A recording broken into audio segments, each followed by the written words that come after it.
So I want to call to order the Committee of the Whole meeting of the Saginaw Township Community Schools for January 19th, 2021. We are meeting virtually tonight due to Michigan Association of School Board guidance that school board meetings must be held remotely through January under current government restrictions. To start the meeting, I'd ask Eric to call roll. Okay. David Jaffe. Here. Eric Smith. Here. Tony Duncan. Here. Jan Collison. Here. Marianne Bird. Here. Janine Coughlin. Present. Excuse me. Mike Colucci. Here. Tyler Berry. Taking himself. We can see you, Tyler. Just tell us you're here. He's lost his audio. Okay. He's here.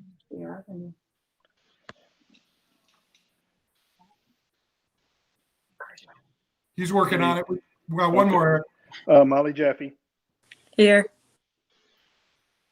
So tonight, as you can tell, we've got our two new student representatives from Heritage joining us for their first meeting. Under our new policies, our two student reps terms run from January 1st of their junior year to December 31st of their senior year. A little bit different than it's been in the past. So we're excited to welcome Tyler and Molly to the board. And I'm going to ask each of them to just spend a minute introducing themselves and just telling us a little bit about them and maybe their future plans and why they wanted to serve on the board. Molly, I'll let you go first to give Tyler every opportunity to get his audio fixed. Okay, so I'm Molly, and I'm involved in DECA, National Honor Society, the Appeal Board, and then I swim and play soccer.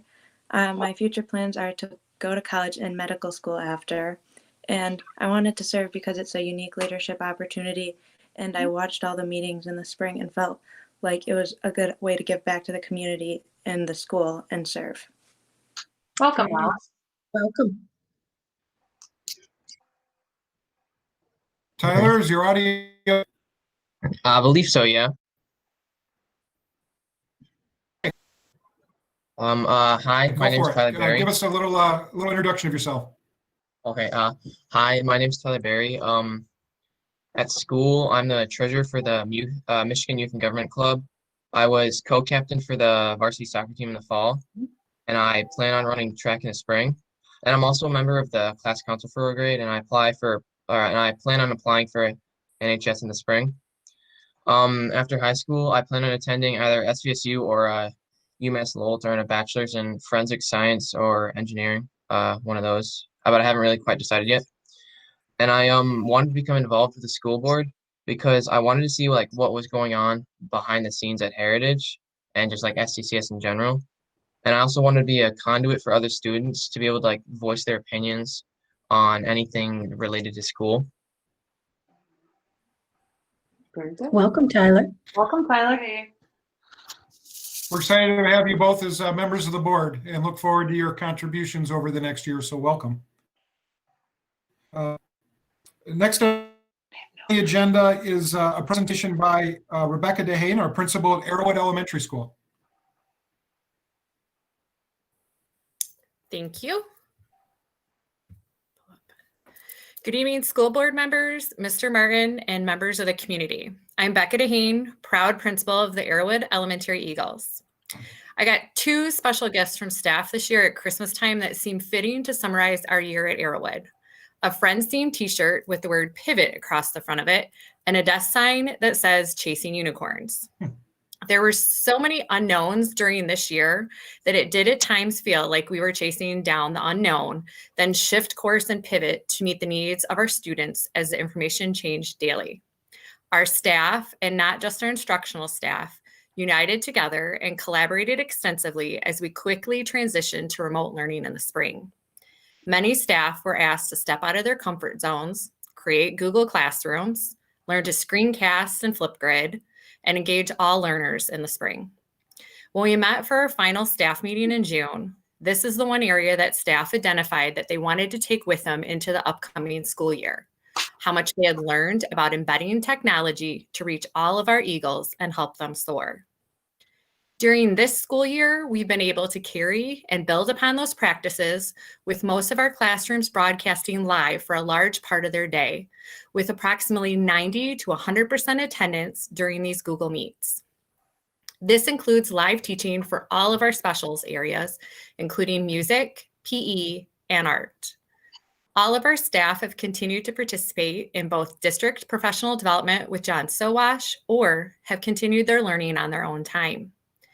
This week, we finally put in our staff's hands their new touchscreen Chromebooks ordered last summer. I have a very happy staff right now.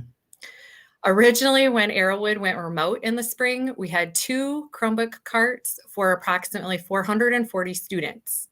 And now, when all of our devices are returned, we will have approximately 1 Chromebook cart for each of our 2 classrooms in the building.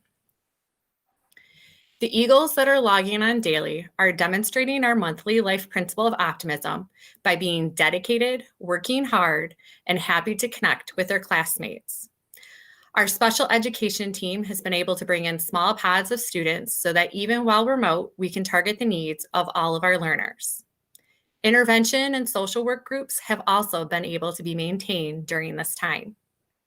In addition, our students have been able to engage in weekly second step lessons focusing on social emotional concepts with our staff. We have a small part of our at-risk population that is disengaged despite our best efforts by providing resources, ongoing communication, and support to those families. At the beginning of our face-to-face instruction during the hybrid model, the staff and students appreciated the 3 weeks to teach building routines, get to know their students in smaller cohorts, and administer beginning of the year assessments prior to bringing our blue and green groups together. We would love to use this approach at the beginning of each school year, but it is not a model that we would want to use long-term, as planning for both online and in-person learning was very taxing on our staff. Lincoln Learning has been an appropriate program for our typical students who are at or above grade level, but lacks differentiation for some of our students who struggle. Our virtual teachers are meeting ongoing with our learners to create unique opportunities to keep them connected to the building and their peers. Multiple online enrichment activities have been offered to both in-person and online students. With the school closure, we've had the gift of time to address Arrowwood facilities, but there's still much more that we would like to accomplish. Projects during this time include painting all of our common areas, including the main entrance, office, commons, library, and cafeteria. Active panels have been installed in all our classrooms. The additional funding for bottle filling stations in all areas has been a welcome change. A walking track called the Wellness Walkway was created this fall, offering another area for recess, sensory-based activities, the creation of a Girls on the Run team, and an area for staff to take a break. One of our new naides dedicated her time to the front flower beds and sought a donation for wood chips to complete the area before students returned in October. We received a Building Healthy Communities grant through the Michigan Elementary and Middle School Principals Association to create a walk-running club at lunchtime using the new Wellness Walkway, additional active playground tools, and money to address staff wellness. One of the areas that should be addressed in the building is the HVAC system, or airflow, as our interior classrooms do not have direct access to windows to allow outside airflow like our exterior classrooms. In addition, class sizes could be another area that the school board could examine more closely, as it's difficult to space children out the required distances. The Arrowwood staff has been able to get creative with desk placement and classroom organization to address this need. One of the last areas that the board could advocate for is additional support to address some of the inequities that exist for our at-risk populations. We've been able to offer devices and internet services so they have the physical means to do the work, but some students need that one caring adult in person to assist them with their learning and social emotional needs. As a building leader, it is these students that I've worried about the most during our remote time. Our Arrowwood staff has been resilient, creative, collaborative, and dedicated during this past year. Even when they are tired, they have dug deep and found the energy to engage and work harder for the Eagles than they ever have. Thank you so much for the opportunity this evening to share our biggest obstacles, successes, and areas the board can continue to advocate for all of our children in Saginaw Township. Thank you. Yeah, thank you, Rebecca. Any questions for Rebecca? Follow-up thoughts? Jen? Rebecca, you spoke about the filling stations. Are filling stations now in your school? Yes, they are. We currently did not, or before this, we did not have any, and our student council had actually been doing fundraising for one. So now most of our, with the exception of the main entrance, they have all been installed. How many do you have? Do you know Uh, where are they located? I'm just curious. the 3rd, 4th grade wing, the 5th grade wing. There'll be one in the main entrance, cafeteria, and then there's one in the conference center. Okay. Janine? Well, Rebecca, my kids were Eagles, so we love our Arrowwood Eagles, indeed. Question for you. You mentioned that, I think you mentioned you're having some kids come into school for special help, for lack of a better word, correct? Yeah, our special education students for our cognitively impaired, ASD, and then resource room students have been coming in. Okay. And how many students are you having come in? It's a smaller group, so I would say probably 20 to 30. Okay, thank you. Yep. Any other questions? Well, thank you for being here. We appreciate it very much. Not a problem. I welcome the opportunity. Have a great night, guys. All right, Okay, thank you. thank you. Okay. Next on the agenda are committee reports. Do we have any committee reports this evening? Okay. Nothing from the technology committee. Okay. Seeing no other hands, I'm going to turn it over to Mike Waldy, who's going to give us a presentation of our revised 2020-21 budget, which will be voted on at our regular meeting next week. Good evening, everyone. I'm going to go ahead and start my presentation, and I'll pause for a second so somebody can tell me that they can see it on their screen.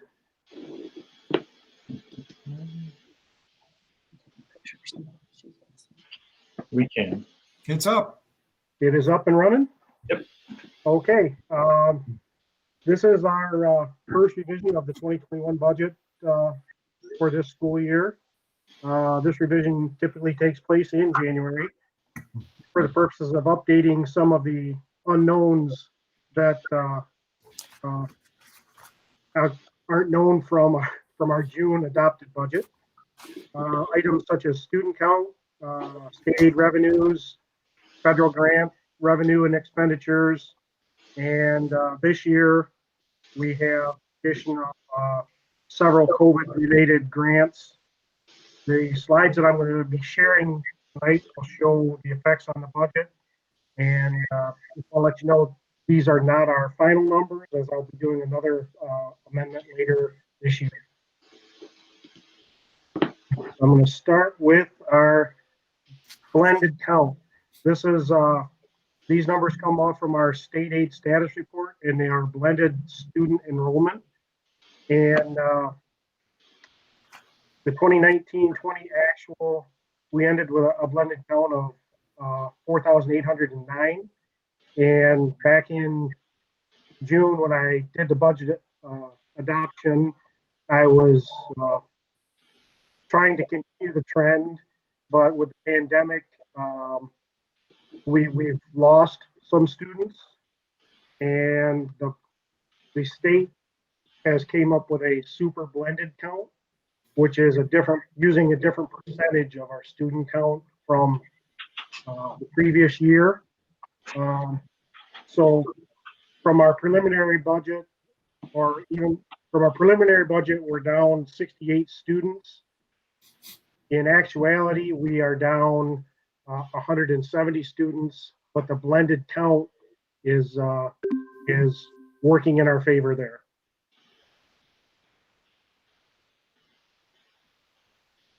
This next slide is just our foundation grant history. Shows what we've been given per student, and this year turns out to be the exact same as last year. It's a flat. The next slide is our MIPSR. This is our retirement rate that we have to pay in on our employees. Hey, Mike. Yes. Eric has a question. Sorry to interrupt. Quick question. No. You mentioned, if you go back one slide. Go ahead. Can you hear me? Yes. Okay. If you go back one slide, the foundation grant, you mentioned it's the same as this year. Was that expected, or is that above or below what we were thinking would happen? I know it's been trending up for years. So in the initial budget, what did we assume? They had told us last spring to expect that they were going to try to keep it equal at previous. So yes, I was actually expecting the 8,111. Okay, thanks. Sorry to interrupt again. Yep, no, that's no problem. Like I said, if you have questions, go ahead and interrupt me, because with the presentation on my computer screen, I can't see if you're raising your hand or anything. So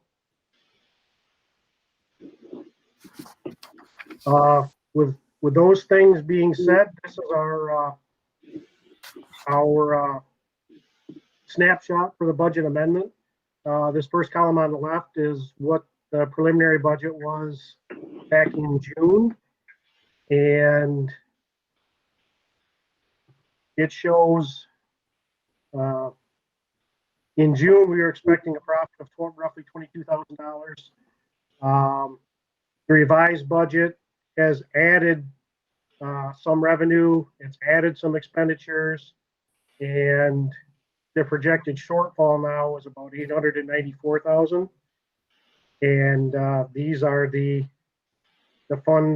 expected fund balances. And on the next slide, I'll get into what makes up some of these numbers.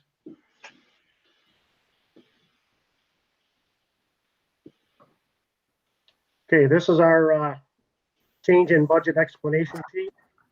The top number, the 22,530, that's the number right off from our adopted budget. Local revenues show an increase of roughly 212,000. Those are just our property taxes have increased. State revenues shows a reduction of about 163,000. And those are made up of several different numbers. Our state aid per student is actually down about 455,000, but there is also increases in our MIPSR's funding. That's money that the state gives us to offset some of the increases in our retirement expenditures. Also, at-risk funding went up roughly 126,000. And there were some other miscellaneous items for another 23. Federal revenues are going up over $2 million, and this was our the new COVID relief grants that I was referring to earlier. We are roughly $2.5 million of total COVID relief grants. The IDA funding, that's for our some of our special needs that we get from the ISD, actually decreased by about 120,000. The title budgets for 1, 2, 3, and 4 showed a increase of about 153,000, and then there was some other miscellaneous federal for roughly 15,000.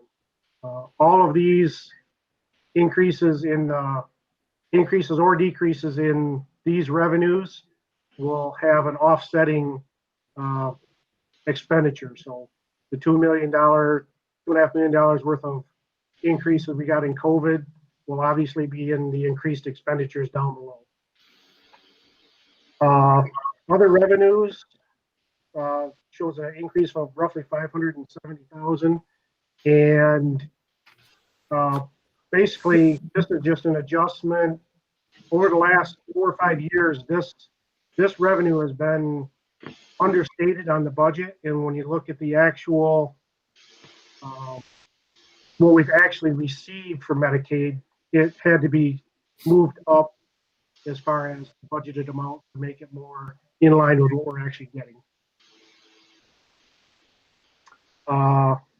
The increased expenditures, roughly $3.1 million.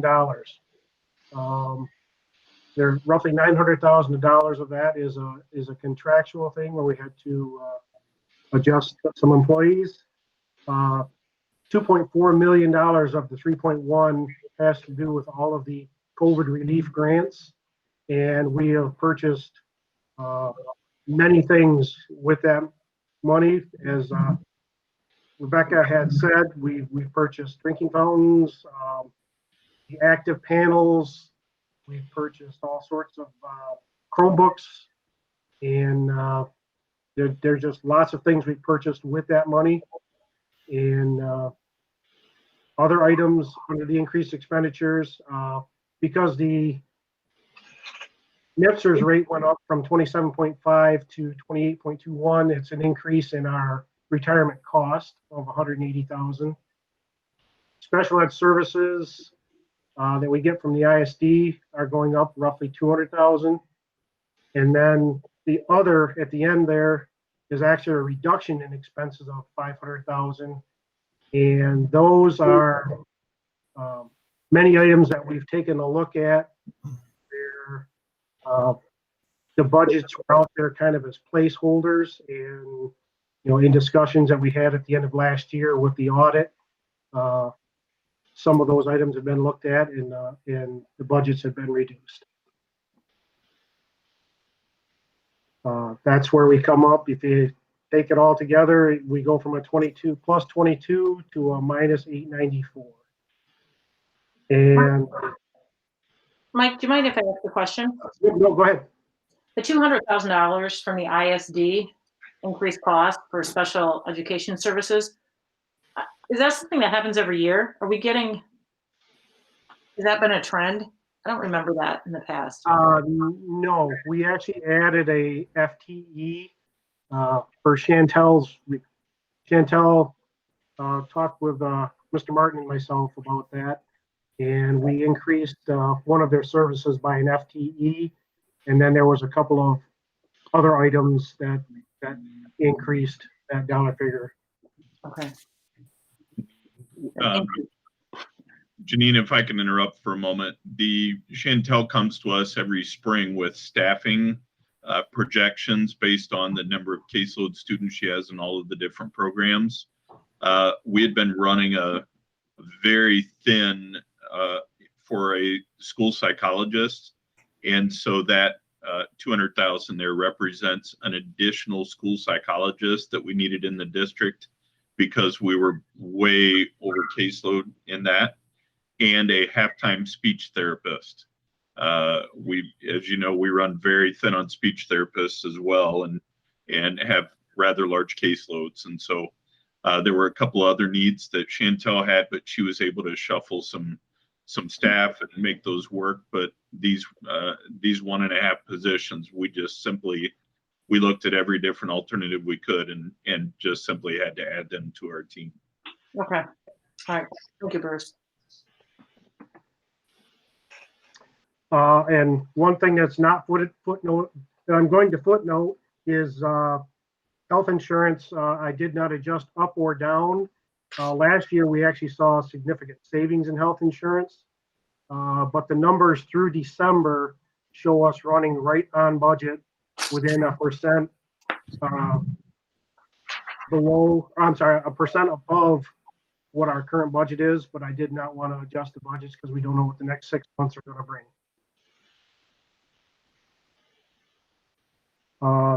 The next two slides are more historical, what our fund balance has been.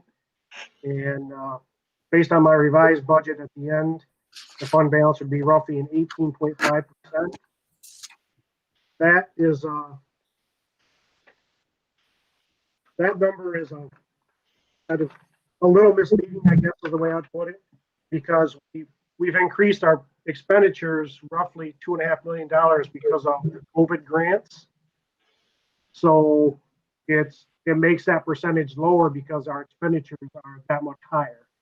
But when those grants go away, then the percentage, as far as a percentage of expense to fund balance, will go back up. I don't know if I said that clear enough, but hopefully I did. The last slide is just a more broken out of the budget, and it includes actual numbers from the last 3 years.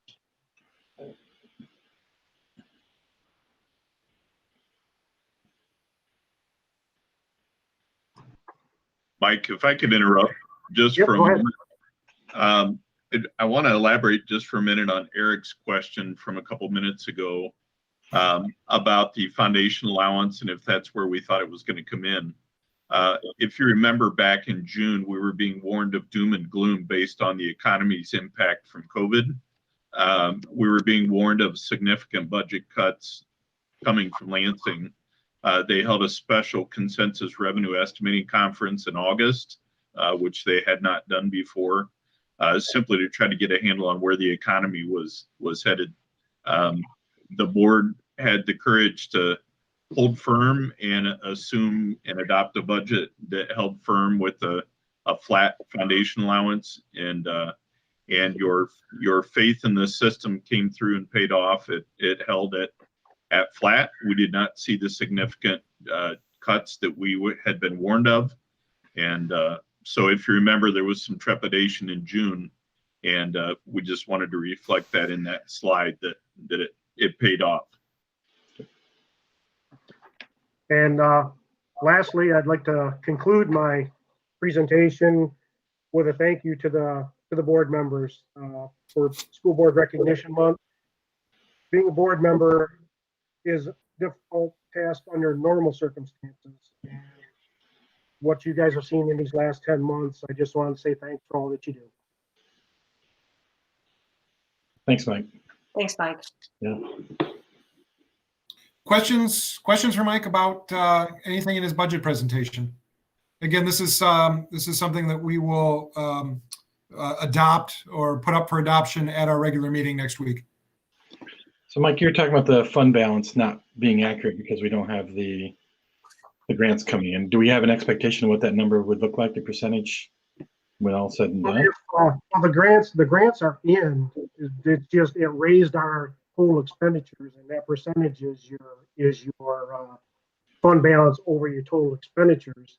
Okay. So if that $2.5 million wasn't there, the fund balance would actually be closer to 19.5 instead of 18. Okay, thanks. And if anybody has questions, during up until the next board meeting, feel free to contact me, and I can answer any questions you have. Excuse me. Bless you. Oh my goodness, with the mask bubble. I have a quick question. You mentioned COVID relief grants. Is all that money gone now? Have we spent that all? No, we have not. And okay. As a matter of fact, on December 29th, I believe 29th, the federal government passed, they're calling it ESSER 2, which is ESSER, and they are predicting that we're going to be receiving another $2.4 million of COVID grant money. But Mike, that money doesn't show up as either a revenue or an expense at this point, correct? Correct. It is not in my books at all. Okay. Any other questions? Mike, I want to take this opportunity to thank you, as well as all the other central office administrators. You said, it's difficult being a school board member during COVID. It's not easy being an administrator either. Central office including your entire staff in the business office, has done a wonderful job. So thank you for all your work and your staff's work over the last 10 months as well. Thanks, Mike. Thank you. Yep. Okay. So if anyone has any additional follow-up for Mike, get in touch with him before next Monday's regular meeting. And with that, I will turn it over to Mr. Martin for his superintendent's report. Yes, first up, we wanted to stop and congratulate the Board of Education for the outstanding work that they do. January is School Board Appreciation Month, when we honor and recognize the outstanding contributions of these special men and women who have dedicated their lives to serving every student every day. In Saginaw Township, we joined 544 local school districts in Michigan and 57 intermediate school districts across the state to thank these community volunteers for their untiring dedication to public education, though they might question the word untiring after this past year of COVID turmoil. We are truly blessed with a talented group of board members who bring a wide variety of expertise, gifts, and wisdom to their critical role each day. So this month we are saluting Mary Ann Bird, who's been serving on the board since 1987, Janine Coughlin, serving on the board since 2006, Michael Colucci, serving on the board since 2014, David Jaffe, serving on the board since 2015, Eric Smith, serving on the board since 2015, Janice Collison, serving on the board since 2019, and Tony Duncan, serving on the board since 2019. This obviously is a challenging time in public education.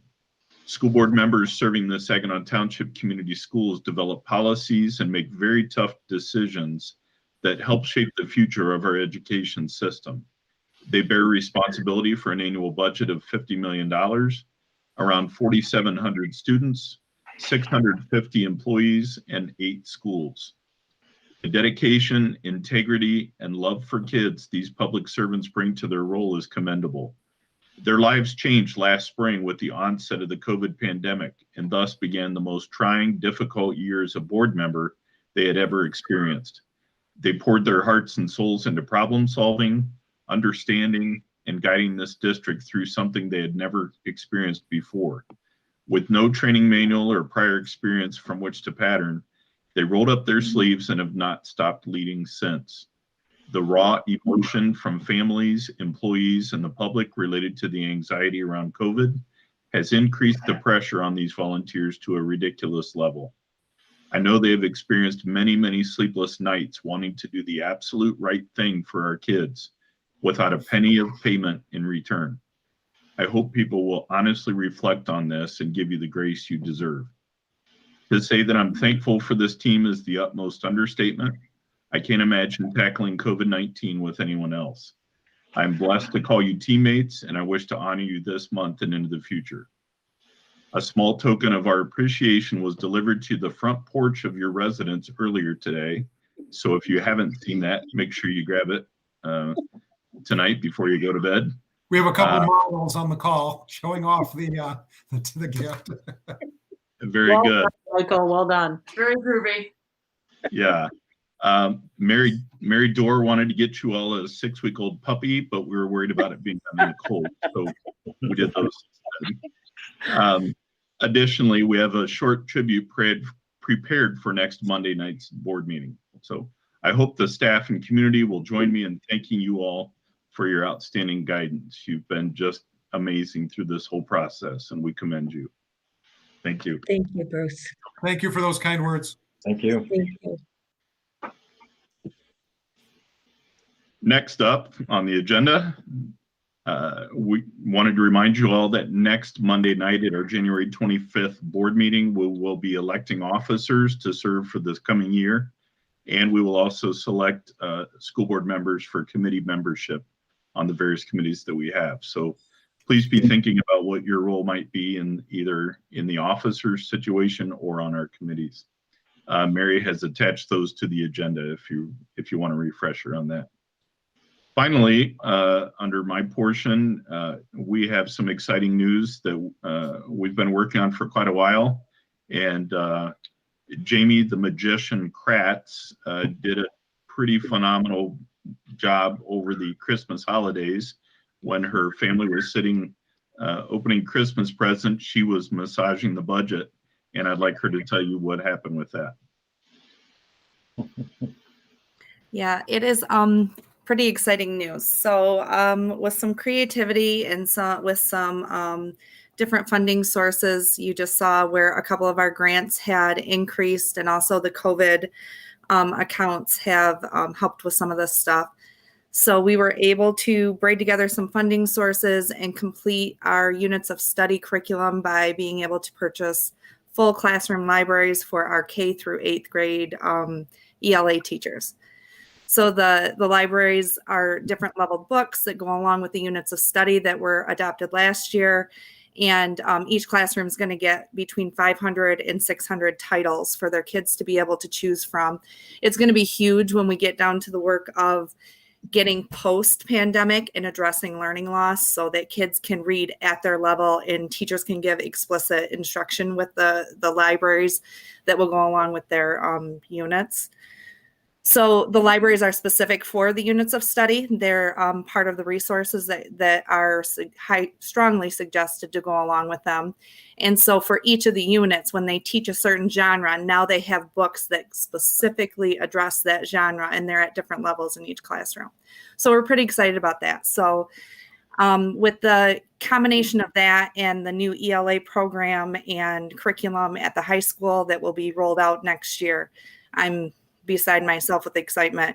It's going to be, I can't really think of a better word than beautiful. It's going to be a beautiful K-8, really solid, consistent curriculum. So yeah, we were able to make that happen, and they're already ordered. They should be getting in anytime now. Fantastic. Outstanding news. Yeah. And she was able to pull that off without having to dip into the general fund from the district. So between Title I funding, between at-risk funding, between some of our stimulus funding that is partially directed to address learning loss, she was able to massage all those different budgets and not have to get into the district's general fund. So that was excellent work, and I appreciate all the time and energy she put into that project. It's good stuff. We're excited. Thank you for your efforts on that. Absolutely. Bruce, anything else at this time? No, sir. Okay. We've reached the point in the agenda of our committee of the whole meeting for public comments. Because our meeting is being held virtually, comments need to be submitted through the form at the STCS website. Having looked over the form, all the comments submitted thus far have to do with our Return to Learn plan. And because on the agenda for our special meeting next, we have another section, we will address all those public comments at that time. So right now I'm going to adjourn the committee of the whole meeting, and we will move into the agenda for our special meeting of January 19th, 2021. And the first order of business on that agenda, again, is roll call.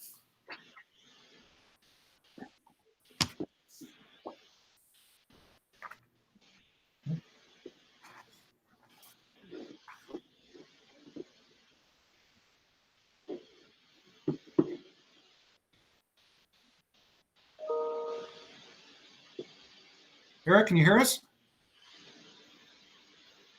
Okay. Yes, I can hear you. Marianne Bird, Here. Dan Collison, Here. Mike Colucci, Coming up mute. Here. Janine Coughlin, Present. Tony Duncan, Here. David Jaffe, Here. Eric Smith, here. Don't forget our two students. Tyler Berry, Here. Molly Jaffe. Here. And my apologies, Tyler and Molly. It's been a while since we've had student board members in a meeting.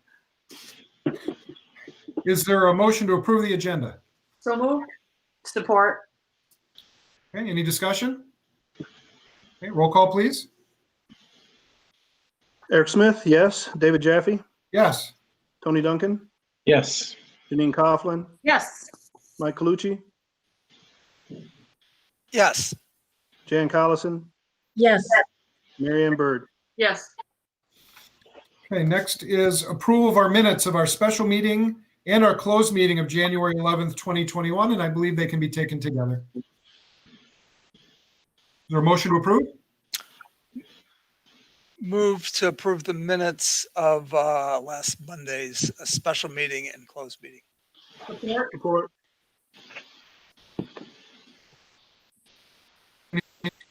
Any discussion? Roll call, please. Janine Coughlin. Yes. Tony Duncan. Yes. Mike Colucci. Yes. David Jaffe. Yes. Jan Collison. Yes. Eric Smith. Yes. Mary Ann Bird. Yes. Okay, next item is approval of district credit card invoices. Do we have a motion? I'll take it. Okay.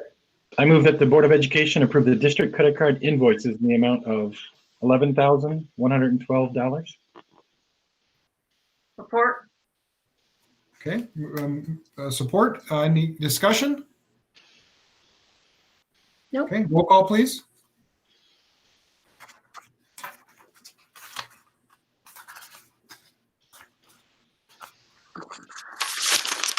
Sorry, I was on mute. Jan Collison.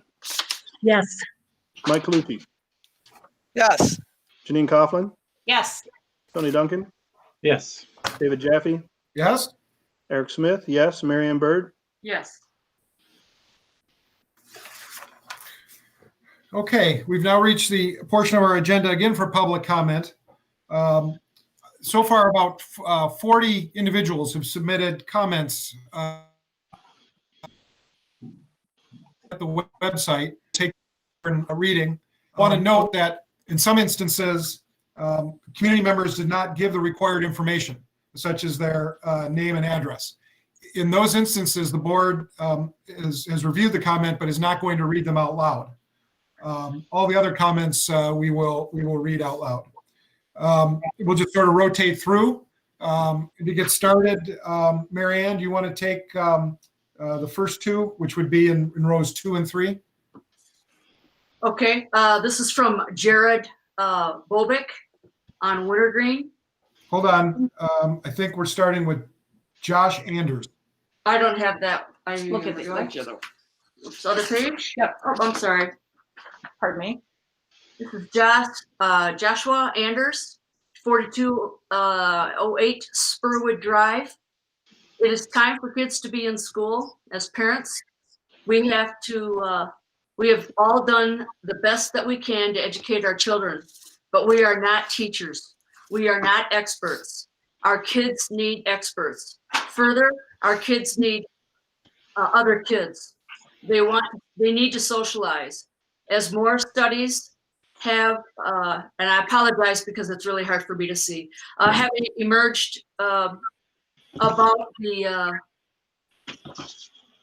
risk of kids in the community, it has become more and more clear that the science says that children are not as likely to get sick from COVID and are less likely to be a spreader.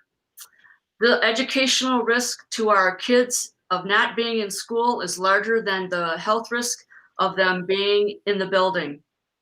Obviously, parents that are uncomfortable sending their kids to the buildings and welcome are welcome to continue to school from home. However, those of us that do not want that and are requesting that you no longer take the decision away from us. Please open the schools back up. And then you want to read the next one? Okay, again, I apologize. This is from Amanda Goidesick from, I believe, 1350 Allendale Drive. I am a second grade teacher and a mother to a first grader and a fourth grader. I am ready, my children are ready, and my students are ready to be back in the building, attending school in person. We all adhere to all safety precautions set up by the district and continue to encourage our students to maintain a safe distance, wear their masks, and wash their hands.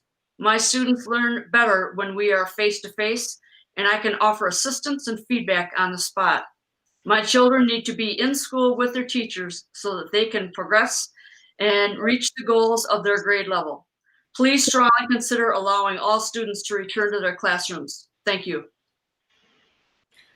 Tony, do you want to take the next two, please? I will. Thank you. Let me drop down here. Sarah Miller. Okay, Sarah Miller does not have an address, has an email address, STCS.org address. As a teacher in the district and a mom of 2 boys, 2nd and 6th grade, I am begging you to vote for all students to return face-to-face learning. It is clear in my daily Zoom sessions that my students are so eager to come back. They are struggling academically, socially, and emotionally. They are missing out on so many experiences, and my concerns for their emotional needs is a weight that has been on my shoulders since this all began. I want this for them as well as my 2 sons. As a parent, I never thought I would hear my kids say, I miss school. I want to go to school, and I miss my friends. I'm pretty certain that it'll be a very long time before I hear either of my boys say, I don't want to go to school. During the short period of time that we had face-to-face instructions this year, I never felt unsafe. The cleaning and other procedures that we have in place make me comfortable with returning again. I am ready to get back to it. Please allow children to come back to school. Next one is Chris Michaelechik, 3684 West Winfield Drive. As a teacher in the district, I'm asking you to vote for all students to return face-to-face instructions. My students are struggling both socially and emotionally. They miss their friends and they miss learning in the classroom. When you were in the classroom together, or when we were in the classroom together, I always felt safe. I was amazed at how well my students could wear a mask and keep it on all day. They never complained because it never bothered them. They washed their hands and used hand sanitizer all the time. It was great to see them smile and laugh in the classroom. This is what concerns me the most. They don't smile or laugh very often in our Zoom meetings. They are struggling. My students want to return to the classroom, and I really want to be there to give them the emotional support that they need right now. Thank you. Mike, can you read the next two?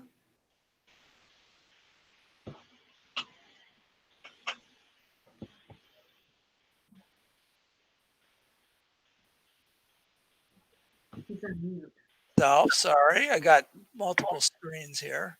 So row 6. Trace. All right. Trace Hendrick, 490 Canterbury. I am writing to show my support for the resumption of in-person full-time school for the elementary level. Healthcare, grocery, construction, other careers have been working in person throughout this pandemic. It's time that our STCS teachers rejoin that essential workforce and begin giving our students the vital in-person instructions that our students need. The protocols and procedures that were put in place during the 6 weeks of in-person instruction are appropriate for our schools and are stronger protections than many of the other industries that have been open for months. We cannot wait until our teachers are vaccinated. Other schools in our area have been in person for the majority of the year, and anything other than in-person full-time instruction means our STS elementary students are falling further behind. The structure of an in-person education is something that our elementary students desperately need, and it's time for our teachers to assume the daily rest that so many of us have done for months and return to the classroom for in-person instruction. Again, I'm advocating for a return to in-person full-time instruction no later than the start of the second semester. And number 7, Amanda Seipel, 3827 North Hartford. Considering the new strain of the virus, B117, has been found in Michigan and is believed to be more contagious than the SARS-CoV-2, than the current strain of the SARS-CoV-2 virus, I don't believe it's in anyone's best interest to resume face-to-face school at this time. The majority of kinks with the virtual school have been worked out by now and is working well, in my opinion. My daughter has already been exposed once at school, and beyond the health concern, the mandatory quarantine required she had no instruction because teachers were understandably busy with face-to-face classes. I can't imagine it was very long before the building got to be very empty after we got at least one email a day about the student who tested positive and others who were exposed to it. All right, Jan, can you take the next two? Sure. And I'll just, Janine, you'll be on deck then. so that everybody can be prepared. You got it. Okay, Bill and Michael in 6960 Trowbridge Court. Dear Superintendent Martin, please allow us to introduce ourselves. We are Bill and Michael Inman, the parents of Connor Inman, a 7th grade student at White Pine Middle School. We are writing this email in hopes that the school board will strongly consider return to person learning for those students who have chosen that track on Tuesday, January 26th. We realize the vote is coming on January 19th, thus the reason for this email now. These are indeed unprecedented times, and we as a society continue to learn more almost daily about this terrible virus. We would like to commend you and the board for your management of our schools during this time. It has been very clear that your main objective in this whole thing has been the safety of our schools and teachers. As parents, we are very appreciative of your approach to the pandemic thus far. We have been forced to work from home as a result of the pandemic as well. Because of this and the relatively small area in which we have to work at our home, we have been able to witness and observe the online learning program daily. In the beginning, all was well. The novelty of the student situation was enough to stimulate and challenge them to tackle their assignments to the best of their abilities. Your teachers did a fantastic job of switching up their curriculums to maintain their relevance and keep students engaged. As the week continued on, though, you could see a slow transition in the state where we believe we are today. Kids stopped logging in, stopped paying attention, stopped turning in their assignments. You even see a change in mood of the teachers at this point. We have heard every one of Connor's teachers state they hope for students to return to the schoolrooms quickly. We almost hear the pain in the voices as they realize they are losing a relatively large group of students. Oops, I lost it. There we go. A large group of students. They are no longer learning and it's just killing them because there is little. Guys, my computer keeps jumping on me. I'm sorry. I'll get there. No, I won't. Somebody else finish that for me, please. I'm sorry. And I'll take it for you. Yeah, then I can do the next one.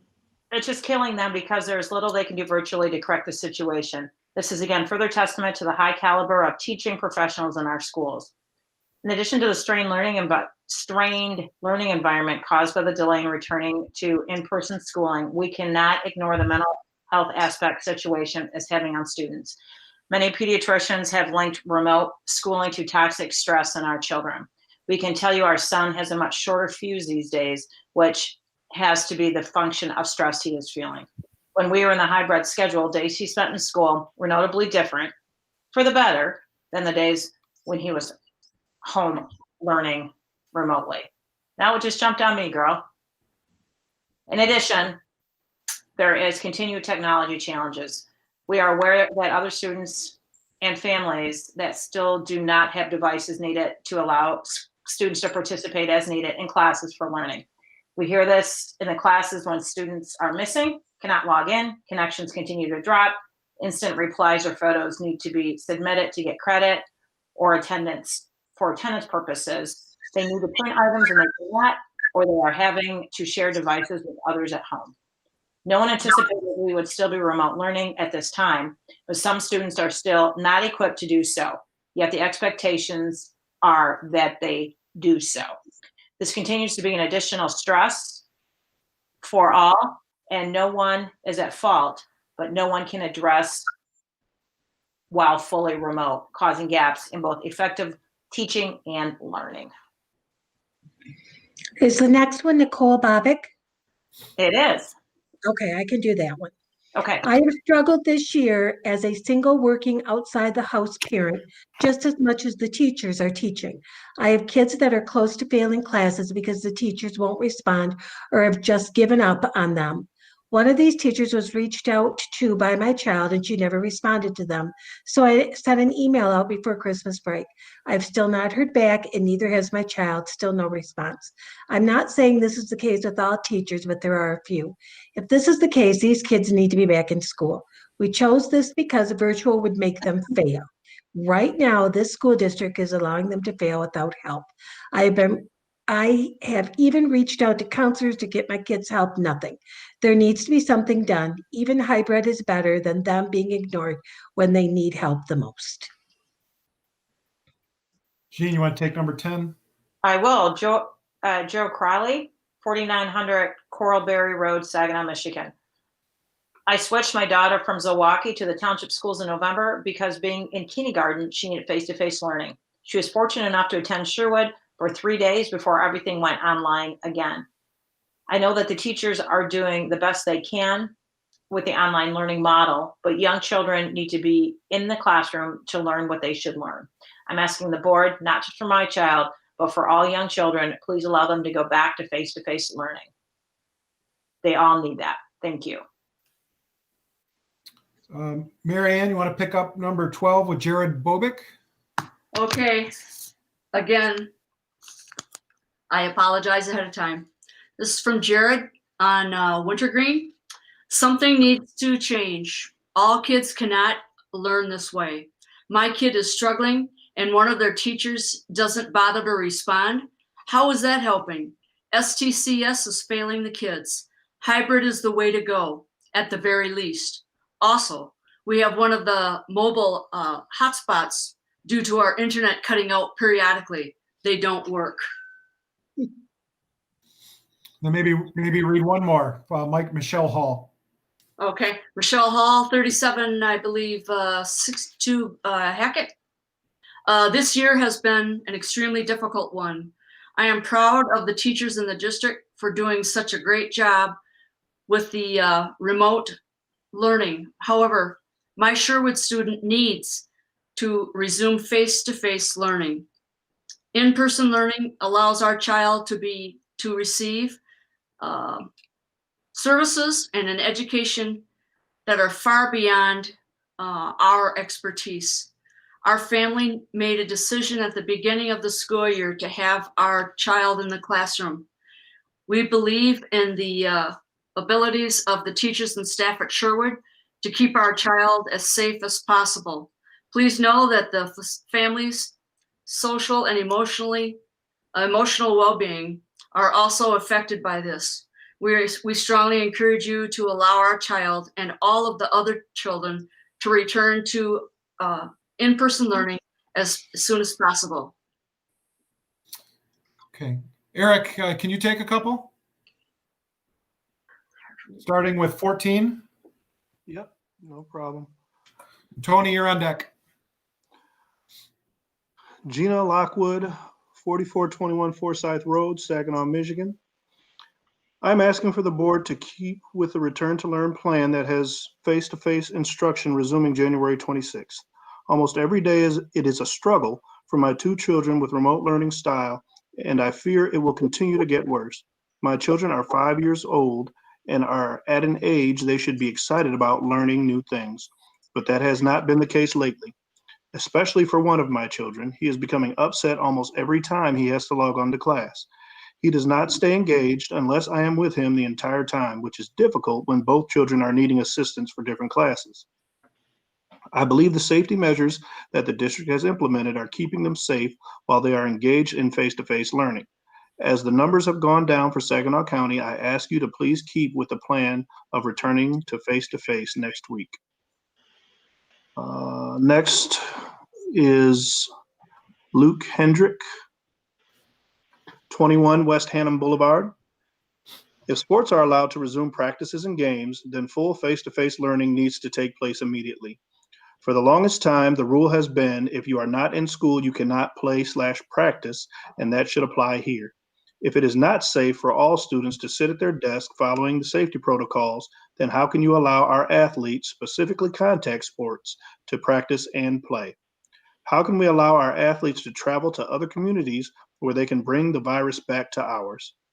What message are we sending that our winter athletic teams can get together and bond, but others must continue to stay home and stay safe, feeling even more lonely than before, knowing their friends are getting together to play a game? I am guessing that most, if not all, students will not be vaccinated by the end of the school year. And in a hybrid model, teachers will come into contact with 100% of their students throughout the week. There is no way to keep the virus from entering the building. If that is a fear of yours, then shut school down until the end of the year. These kids and us parents need some consistency and cannot keep changing our approach. I am in favor of full face-to-face learning with all or more safety protocols in place. Let those go back that are willing to, and allow parents that do not want their children in that environment to go virtual, even though the deadline has closed. Okay. Tony, you want to take the next two? And Mike, you're on deck. Remind me which number are we on? We're on 16. 15. So that's that. Thank you. Caitlin Roberts, 719 Pilgrim Drive, East Saginaw, Michigan. I would like to thank you for your continued dedication in keeping our children safe. I believe that now is the time to get our kids back in the buildings for face-to-face instruction. After a peak at the end of November, Michigan and Saginaw County have seen a decrease in positivity rate, cases per million, and hospitalizations. Hospitalizations are down 45% since the peak on December 1st. And as an employee of one of our major healthcare systems, I have watched our COVID plus numbers go from above 200 to now in the 60s. Vaccinations have begun to roll out, with the opportunity for staff and faculty to be vaccinated happening shortly. Our children deserve the opportunity to learn in a traditional format in the classroom. While our teachers have done an excellent job working with what they have, nothing compares to in-person learning, especially for our young students in elementary. All of us can agree that the safety and well-being of our children is of the utmost importance. However, now is the time to return to the classroom. Remote learning, incredibly difficult for the students, teachers, and families trying to manage the new way of life. The hard data does not lie, and I have full faith that STCS has the tools to keep our children safe and learning in the classroom starting next week. Thank you for your time. And next one's Catherine Parr, 4585 Bittersweet Lane. I believe the children need to return to the classroom. The teachers have been doing a great job with virtual learning, but not all children can grasp what they need via the computer. I'm afraid the children are getting so far behind that it will take a long time for them to catch up and get back to normal. Okay, Mike, you want to take the next two? And Jan, you're going to be on deck. Okay. Okay. Deidre Jones, 126 Garden Lane. With the new variant, which makes it easier for the virus to spread, I don't recommend returning to face-to-face learning. And Megan Pyman, 2620 Valley Drive. I have 3 children doing remote work from home that attend STCS. Not only do I know they need to go back, they're asking me to go back as well, and there's nothing in my power but this comment. Please consider our children's voices. They miss their friends and teachers. Life needs to return as closest to normal as possible. Thank you for your consideration. Okay, Jan. Tom and Rachel Conley, 660 Canterbury Drive. It is very clear that COVID-19 is going to make any decision made questioned, and there is no way to please everyone. Every family has to make the decisions that are best for them. But we are struggling with the thought that this remote environment would continue or restart beyond the planned January 26th date. We absolutely feel that the teachers and administrators at Hemeter and White Pine are doing the best they can with this situation. They all clearly want kids to succeed despite the hurdles in front of them. For our daughter in the 7th grade, while there have been technical hiccups, by and large, the experience is working. It's not always easy, and there have been frustrations, but she is in a position to continue to be successful, even if the remote learning model were to continue for the White Pine students. We do realize that this is not the case for every student at White Pine, and no daily interactions with peers is very missed and needed. At the same time, our son in kindergarten, Hemeter, is not having the same success. Aside from the technical issues, he is sorely missing out on the social aspect of school, as well as the opportunity to have a regular, direct, one-on-one interaction with his teacher. There is significant assistance required to get him into the various class sessions. Despite the best efforts of the staff at Hemeter Elementary, without in-person instruction, our son's kindergarten experience is not as successful as it could be, and we're looking to improve upon the situation. The purpose of this letter is twofold: to stress how vital it is for our son and likely other elementary age students to return to in-class learning as soon as possible, and to express concern over the possibility that the in-person instruction plan would be either pushed farther out or removed altogether. To be clear, our family would be fine with returning to the green-blue days if needed to start the return of in-person learning. I would be more than willing to provide feedback directly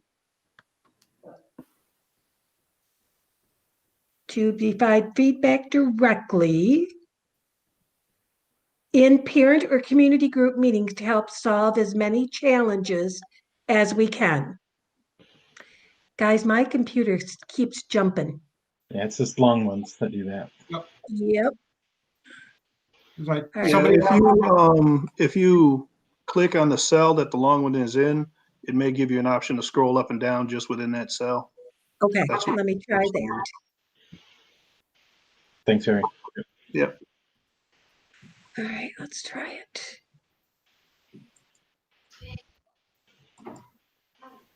You'll see a little scroll bar appear actually in the cell. Let's try it. There we go. I see what you're talking about. Yep. That is the end of that one, just so you're aware. Oh, that is the end of that one. Okay, very good then. so we're on to 21. We're on to 21. All right. So this is Laura Fiore, Saginaw Township. Second semester will not be back to normal because the vaccine rollout will not be distributed fast enough. Teachers likely won't be able to complete vaccination until the end of February. Our school will have the exact same challenges with COVID as last semester. Some schools in the area were able to utilize small class size and do full-time face-to-face learning okay. STCS did not. Within 3 weeks of full-time learning, most of the elementary schools had to shut down because too many teachers and kids were out sick or quarantined. One parent told me that there were days when her middle school child was one of only 3 kids in the classroom because everyone else was out sick or quarantined. This is not a good learning or workplace environment. We do not have the right to put teachers in harm's way to solve a problem. It would be best to wait until our faculty have all been given the opportunity to be immunized before going back in person. I think teachers could identify the at-risk kids and offer them in-person learning in a socially distanced small class, and the rest stay remote until the end of February. I recognize it is a significant hardship for everyone to be remote. It is definitely a struggle. More people in the U.S. have died from COVID than the total number of people who died in World War II. More Americans died today from COVID than the total number of people who died in the 9/11 attack. That takes my breath away. To continue remote learning until educators and people 65 and over are vaccinated is a decision to keep our communities safe. We are almost there. Hope is tangible because immunizing educators and people 65 and older will be done soon. If STCS could do proper social distancing while in person, that would be different. But it was proven during first semester that proper social distancing cannot be done. It resulted in sick or quarantined teachers and kids. Also, the newest variant of COVID is associated with higher viral loads, suggesting it is more transmittable than before and could prove more problematic for in-person learning than last semester. The most responsible action is to delay in-person learning to March 1st, when our faculty and people age 65 and older in our community have the opportunity to be fully vaccinated. Thank you. Hey, Janine, can you take the next two? You got it. Jamie Harris Eric, you'll be on deck. at 2714 Ashton Drive. I believe the children need to go back to school. The kids, I believe, need structure and routine, and most of all to be around their friends. As a full-time working mother, I find that it's extremely difficult to juggle both our education and my job. Children are not getting educated to the full potential by sitting in front of a computer screen, not only for their education, but for their mental well-being. I believe the children need to be able to go out and learn. They have been stuck inside too long. Children, to my knowledge, are not the ones at risk. If anyone leaves, are not the ones at risk. If anything, leave it up to the parents. Thank you. The next one is from Jacqueline Hall, 0414 Dice Road. As a parent who wants the best for children, both health and education-wise, as an individual with countless close contacts to work in schools as social workers and teachers. I'm disappointed in the handling of face-to-face school for our students. As flexible as I attempt to be, I'm disappointed in the short notice of school closures. 8 p.m. on a Thursday night is not acceptable. To learn that your student won't have school the following morning. To learn just weeks before school year is starting that all students are beginning virtual is not acceptable. To learn that the original virtual learning format is being changed just weeks before the start of the year is not acceptable. To learn that virtual learning resources won't be available to students at the start of the year, excuse me, I need to get a little bit of help here, is not acceptable. To learn that the virtual learning resources won't be available at the start of the year and that there are enough laptops to be distributed is not acceptable. To find out just 4 days before Facebook for only a short time in October that start and end protocols are being drastically changed. I have a child in 2 different buildings, making all this completely unreasonable is not acceptable. As a Freeland resident, my children are enrolled via their father's address.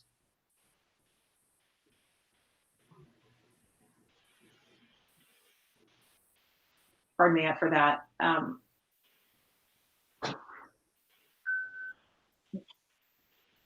Where they live part-time. I see school buses for other districts drive by my house every morning and afternoon. My stepchildren are enrolled in Midland Public Schools and have missed almost no face-to-face schools. When other districts are able to develop reasonable protocols for their staff and students, we should have been able to do the same.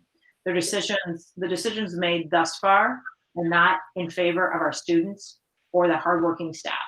I've always been an advocate of Saginaw Township Public Schools, but the decisions that have been made this year have made it more difficult to vocalize my support. My children are fortunate. I work primarily at home and assist them when I can. I have had to hustle to raise my first grader's reading level after she tested very low at the start of the year.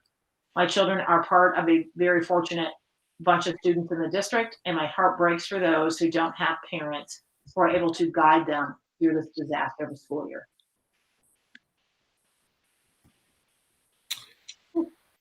Okay, Eric, you want to take the next 2?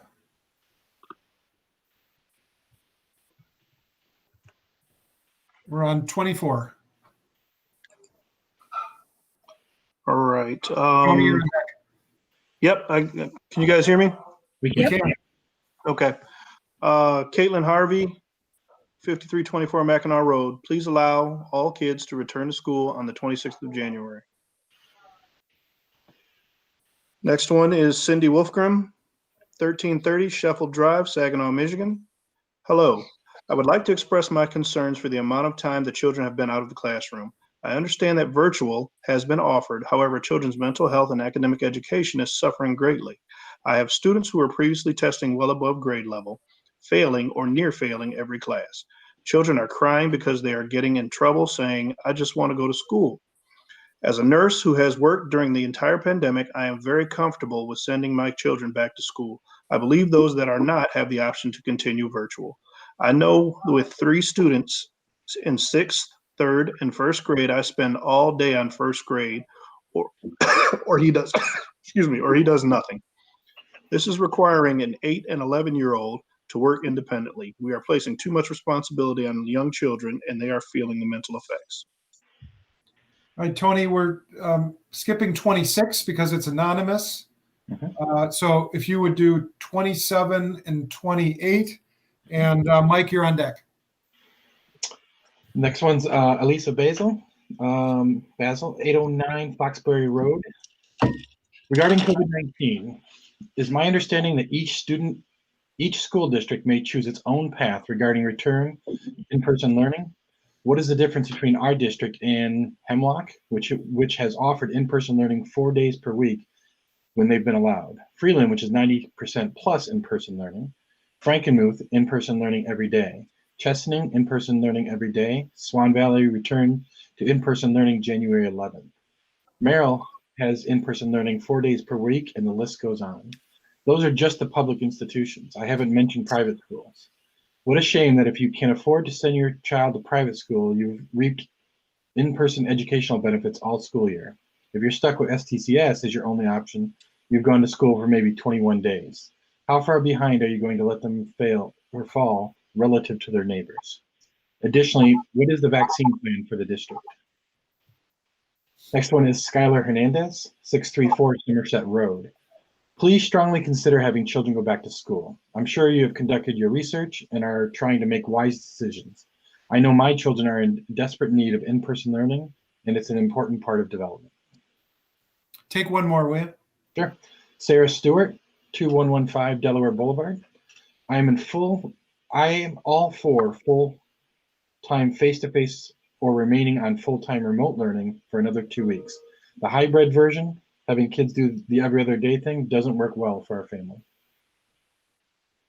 All right. 30 is anonymous. Michael, would you take 31 and 32?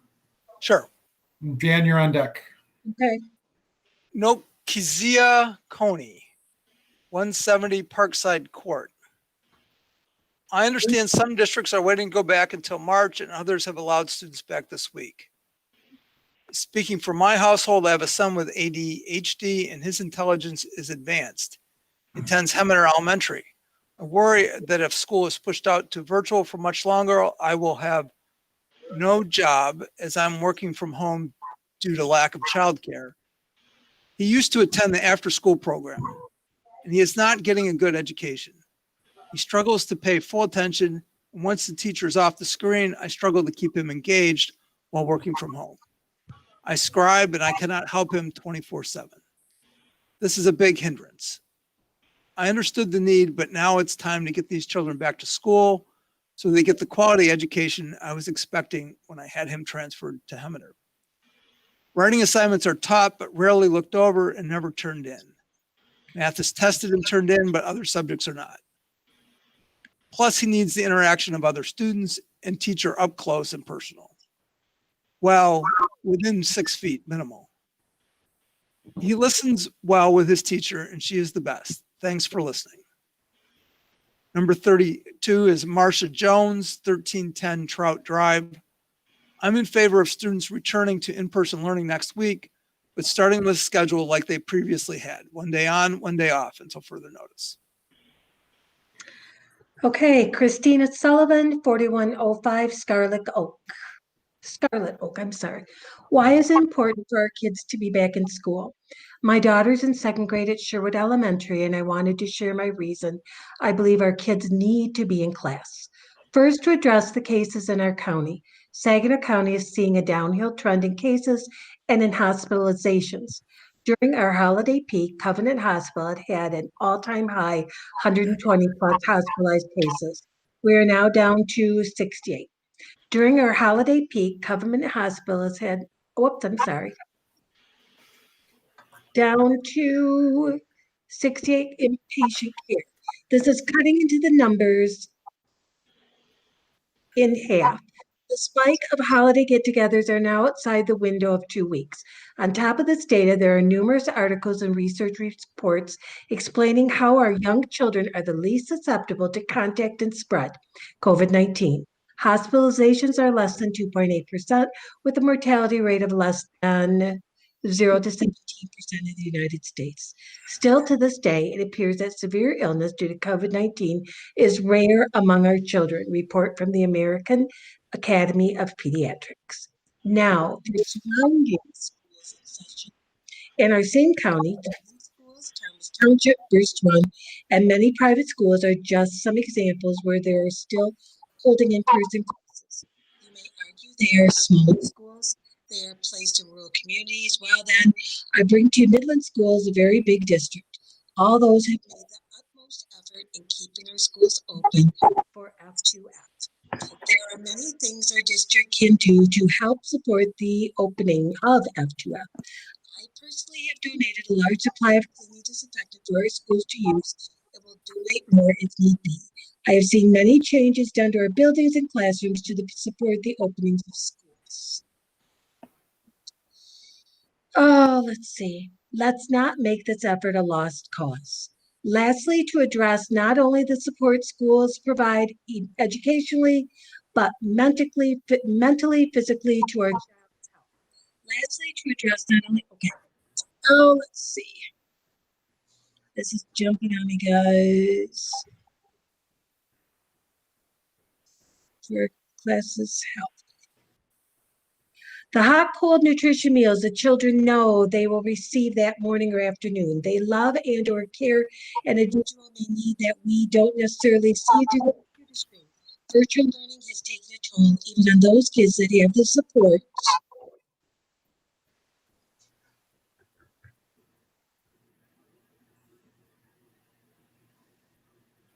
Does this jump if other people fool around with it? The Yes. longer comments do when you try to scroll, it's hard. Yeah, but it'll help if only the person reading scrolls, because when somebody else tries to scroll, Gotcha. it'll jump Okay. again. I personally have watched my own child and other children break down from not seeing their friends, teachers, principal, the hardship it has been. And for the teaching staff, again, saw days where it had its my daughter's teacher, or when there's an electronic glitch, or when the assignments are posted. No one feels just another flaw of the system. Virtual learning is not the norm, and this is not the time I ever want to feel was wasted thinking of my child's future. Yes, I have thought of moving to another district. Yes, I have dabbled in private education, but there is something holding me to this district, and I hope and pray I'm making the right decision. And I know you will too. Please open the schools for our children. Okay, next one.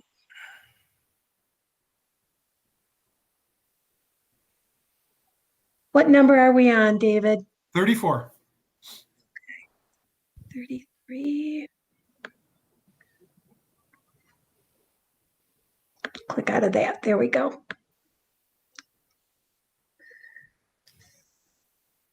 33, 34. Dana Sands. I'm encouraging you to please consider bringing the kids back at face-to-face, at least pre-K through 5th grade. I am a teacher as well as a parent in the district, and I see both ends of how this is affecting the kids. I understand the concern that others may have about health and safety, but I believe we can do and did a good job providing that. I feel we owe it to the families and students of STCS to bring the kids back full time. I'm getting concerned because kids that truly need the support in their academics are not getting it or not participating in remote setting. Therefore, they are falling further behind. I see it in my own kids. They are struggling to stay focused and be engaged while learning remotely.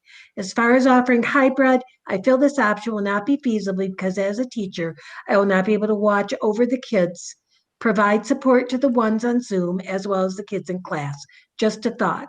What do the kids do on Zoom when I take my class to recess, bathroom breaks, etc.? That option may work for older kids, but not elementary. Elementary kids need to be in the classroom. Please again, consider bringing us back full time. All right, Janine, can you take the next two and Eric after that? Happy to. Number 35 is Saressa Kopke. Mm-hmm. As an elementary teacher in the district, I understand the unease of bringing the students back face to face. We aren't able to properly social distance 6 feet apart in the classroom. The kiddos have a difficult time wearing their masks properly, and the younger students are very touchy and love to hug their teachers and friends. While many of them are beginning to get used to no touching and wearing their masks correctly, it is still scary to come back to school without a vaccine to help protect from COVID. However, personally, I believe that little ones need to be back in school face-to-face, either full-time or like we did in October with a soft start. I have some students that have not participated in virtual learning at all this trimester. Online or a hybrid format for students at this time is just not realistic. Students this young learn best doing hands-on engaging work. While I do my best to make sure my students are engaged, it is extremely difficult to keep their attention. There are distractions at home that they may not have in school, like siblings picking fights, siblings wanting to play, or their toys just a couple feet away.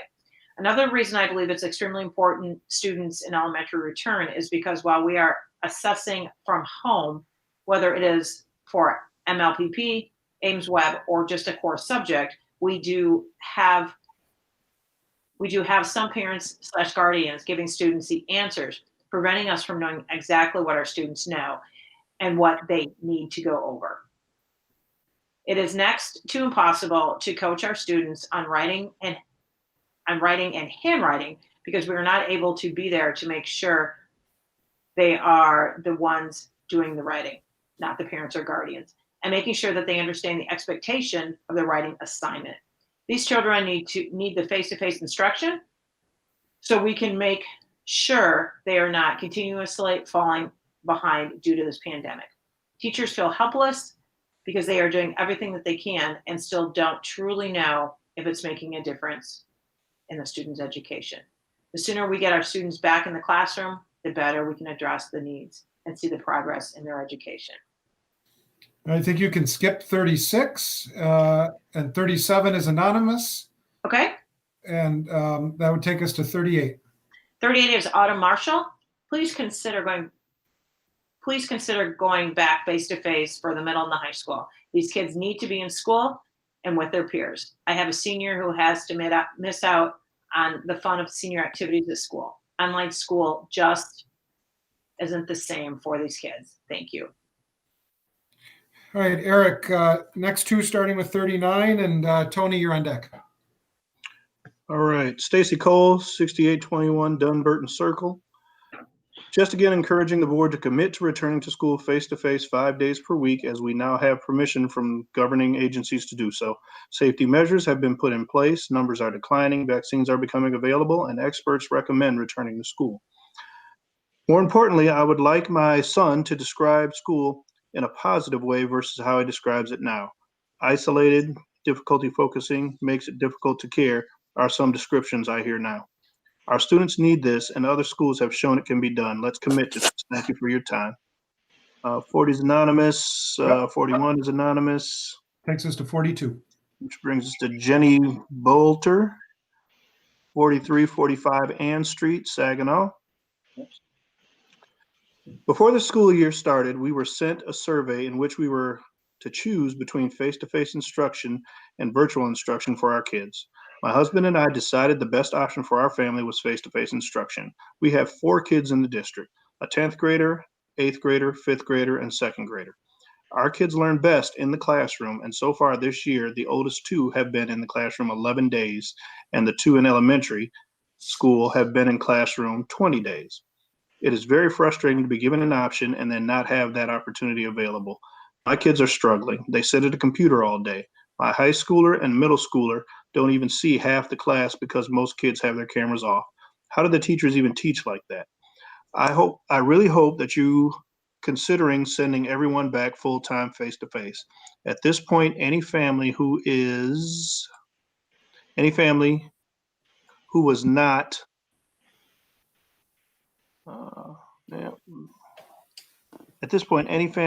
not comfortable with it had another opportunity to switch for second semester to virtual. I also would like to comment on the hybrid option. I do not believe that option benefits anyone. Having kids at home every other day is not beneficial, as they don't get any instruction and only have minimal homework to do on that day. It is probably extremely hard for the teachers to plan for that too. Also,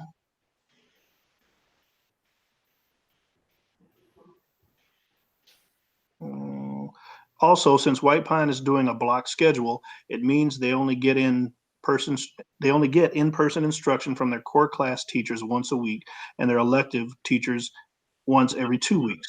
The only way hybrid would work is if the kids that were home that day could log in to see a live stream of the classroom. I know this has not been an easy job for anyone. Thank you so much for your time. Right, 43 is anonymous. On to 44. All right. Heather Doobie, 4201 John Quills Drive. I think that's right. This may be a dime short and $1 late, but I am asking you, or basically pleading to you, to please allow these children to go back to school in some form of face-to-face learning. I have a size 6-year-old who cries every day because he wants to go back to school. Unfortunately, at this time, he spends 4 days out of the week doing daycare on a computer, which makes no sense to me. On the day that I do get to participate with his schooling, I see the other children in Zoom bouncing off walls, twirling in their bedrooms. I'm not sure this is effective, and I feel like a whole half a year has basically been lost, no fault to the teachers. I have held out making other arrangements because my son goes to Hemeter and I truly love the Hemeter environment, but I feel like I am being forced possibly to make a different choice. I have a 13-year-old who cries because there is absolutely nothing normal in her life. I hear her talk to me about how her friends have changed, and it is because of age or because of everything else. I'm not really sure. I am tired of hearing about the parents crying to the media why kids are in school because we all had a choice at the very beginning. I work in healthcare. I am aware of the consequences, yet I have educated myself enough with the information available to choose to send my child to school. I send my children to school despite the flu, which is more debilitating and more deadly for children, especially if you choose not to vaccinate your child for the flu. If education and teachers are so important, then enough is enough. Kids need to be back in school. I respect teachers, the amount of education that they obtain to be a teacher. But let's be honest, this remote online learning is really not sufficient. Next one is Sandra Volkinen, 1514 East River Chase. I'm an elementary teacher in the district and do believe that kids need to be in front of us to receive the best education. I am concerned that there are too many students in classrooms with no plexiglass in place. Other districts have plexiglass dividers between students at tables and at all reading tables. When students are back, we can't teach them the way we know is best anyway due to the lack of PPE like plexiglass.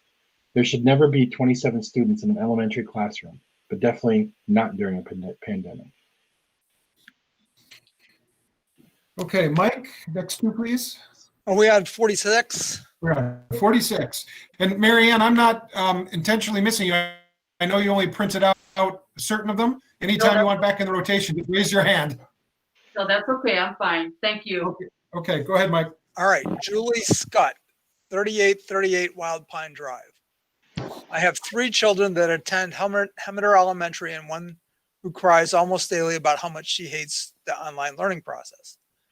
We have watched her go from a student who used to wake up each morning excited to go to school, excited for classwork and projects, to a student who dreads getting up and sitting on a screen all day. She has lost that passion that she once had for learning at no fault of her amazing teachers. This is not a sustainable method of learning for my children and many others across the district. I believe the children need to be back in the classroom. Then if the situation warrants, we should be quarantined class by class as needed. I don't understand the method behind shutting down an entire district because one classroom or one school is in quarantine. This is only harming the other 4,000 children in the district who could still be going into their classrooms and learning. I'm worried that there will be discussion regarding holding off in-person instruction until the time in which teachers can be vaccinated. I'd like to remind the board that vaccination is not mandatory and there's no way of knowing how many teachers and staff will opt in. I can tell you, working in a large health system in the area who offered vaccinations, only 52% of the employees opted for the vaccine. Please don't use this as an excuse to not send our children back. Nolan Hamilton Kratt, 3595 Stanford Way, apartment P12.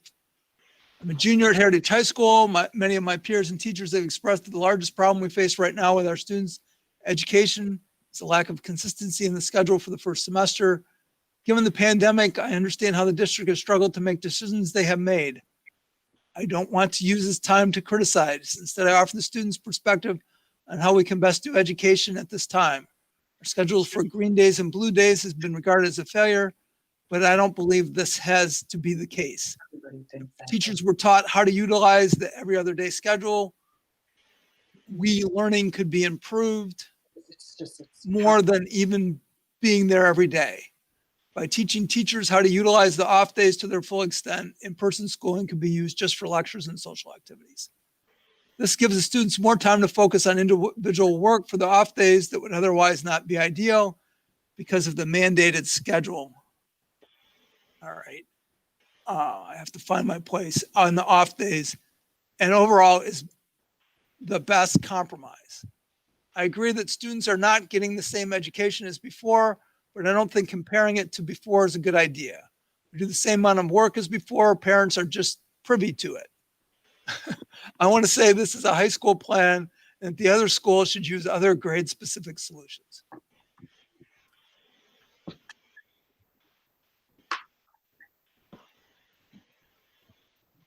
It looks like 48. The comment is cut off, so there's really nothing there, which would take us to 49. Who's up? Is it? You Why don't you do one more? All right. Meha Parikh, Lamplighter Drive, Saginaw, Michigan. Given that the vaccinations is out, why won't we wait until all the teachers get vaccinated and continue what we have done so far? It's a matter of days, not months anymore. It doesn't seem logical to push through and make this huge change during the last critical days. It is important to maintain the safety of teachers as well as others. The current approach has worked in terms of keeping the infection down and should be continued until vaccination is complete. All right, Jan, you want to take the next couple with Janine on deck? We're on 40. We're on 50. Okay, John Fleming, 11 Cobblestone. I'm writing to express my support for returning to in-classroom instruction for our students full-time. Given a choice, kids want to return to the classroom for real. Given a choice, as parents and taxpayers, we want our kids to have the best public education possible. In-classroom instruction is the most effective option. The top priority of our schools should be to improve the most effective learning environment possible in a safe and healthy manner. Returning to in-classroom instruction can be accomplished in safe and healthy manner, as many other districts have proven. Staff has a choice. Federal and state regulation provide rights and benefits to employees that choose not to work due to legitimate health concerns related to the COVID virus. These rights should be respected, but the top priority is the education of our students. When kids actually want to be back in school, it's time to listen to them. There is more to education than lots of worksheets to do. How does a student benefit from a ceramics class without ever getting their hands on some clay? How does an aquatics class achieve anything, let alone life-saving, without actually getting in the water? Does it really make sense to learn a foreign language on a Zoom call? There is no intended disrespect to our staff, but it's time to get creative and provide the most effective instruction. The kids deserve the best efforts of all adults. Please do what is right and best for our students and get them back in the classroom for instruction as soon as possible. Sincerely, John Fleming, Cobblestone Drive, Saginaw, Michigan. All right, 51. One more if you would. 50. Scroll down to 51. 51. Yep. 51. Daniel Gladkey, 20 Cobblestone, 4603. As a current Heritage High School student and having experienced both online and remote learning during the COVID pandemic, my social skills and education have much benefit during the remote learning while being in person at Heritage High School. I truly believe the social aspect is a very important part of every student's journey during high school. I personally believe that in-person school would be much more beneficial for the students. Speaking from my perspective as a student, we will do our best at following the COVID precautions. I can't wait for a return back to school. All right, Janine, would you take 52 and 53 with Eric on deck? You got it. 52, Matthew Bryant, 552 Weiss Street. Something needs to change. Students spend up to 5 hours plus doing homework, stressing, and teachers wonder why they don't get up for online. This is sad. Amy Petrish, 3514 Adams Avenue. School shouldn't still be remote after all the time spent making sure each and every child's health was and is a top priority. Why would you decide now to have everyone together in the school? It's like everything that has been done to keep the students safe was done for nothing. This makes no sense to put everyone at risk at the height of the pandemic. Even the governor said March should be the earliest that session school should begin. Please be smart and make a safe plan for return to school, not by placing every single student crammed into school at the same time with a high risk time. Okay, Eric, 54 and 55, and Tony, you're on deck. Megan Ivory, 3927 South Hartford Drive. We now have a light at the end of this tunnel. We have all been waiting for it. The best chance we have to stay open and remain open is to vaccinate the staff at the different buildings. The numbers are very close to what they were when we went remote in November. There are simply not enough human resources to manage the quarantines to protect our students. Transitioning back and forth is more problematic. Consider hybrid or alternate options before voting for 100%. Colleen Fauber, 4698 Maplewood Drive. As a teacher for 18 years in STCS and as a single parent of 2 elementary students in our district, I am requesting that we return to full-time in-person learning as soon as possible. My children are 1 grade level apart and in different buildings.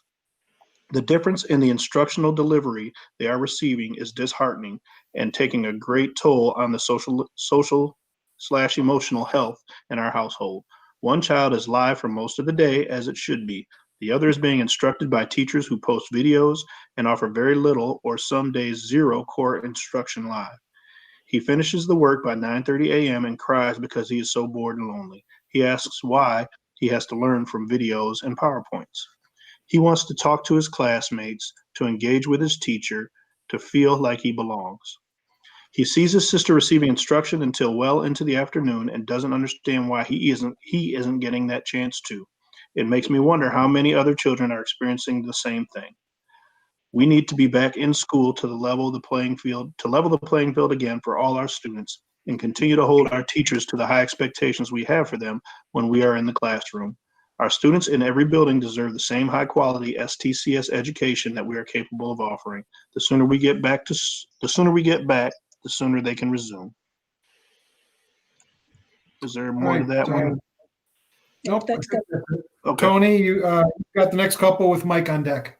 Sounds good. Amy Dress, 4626 Wintergreen Drive.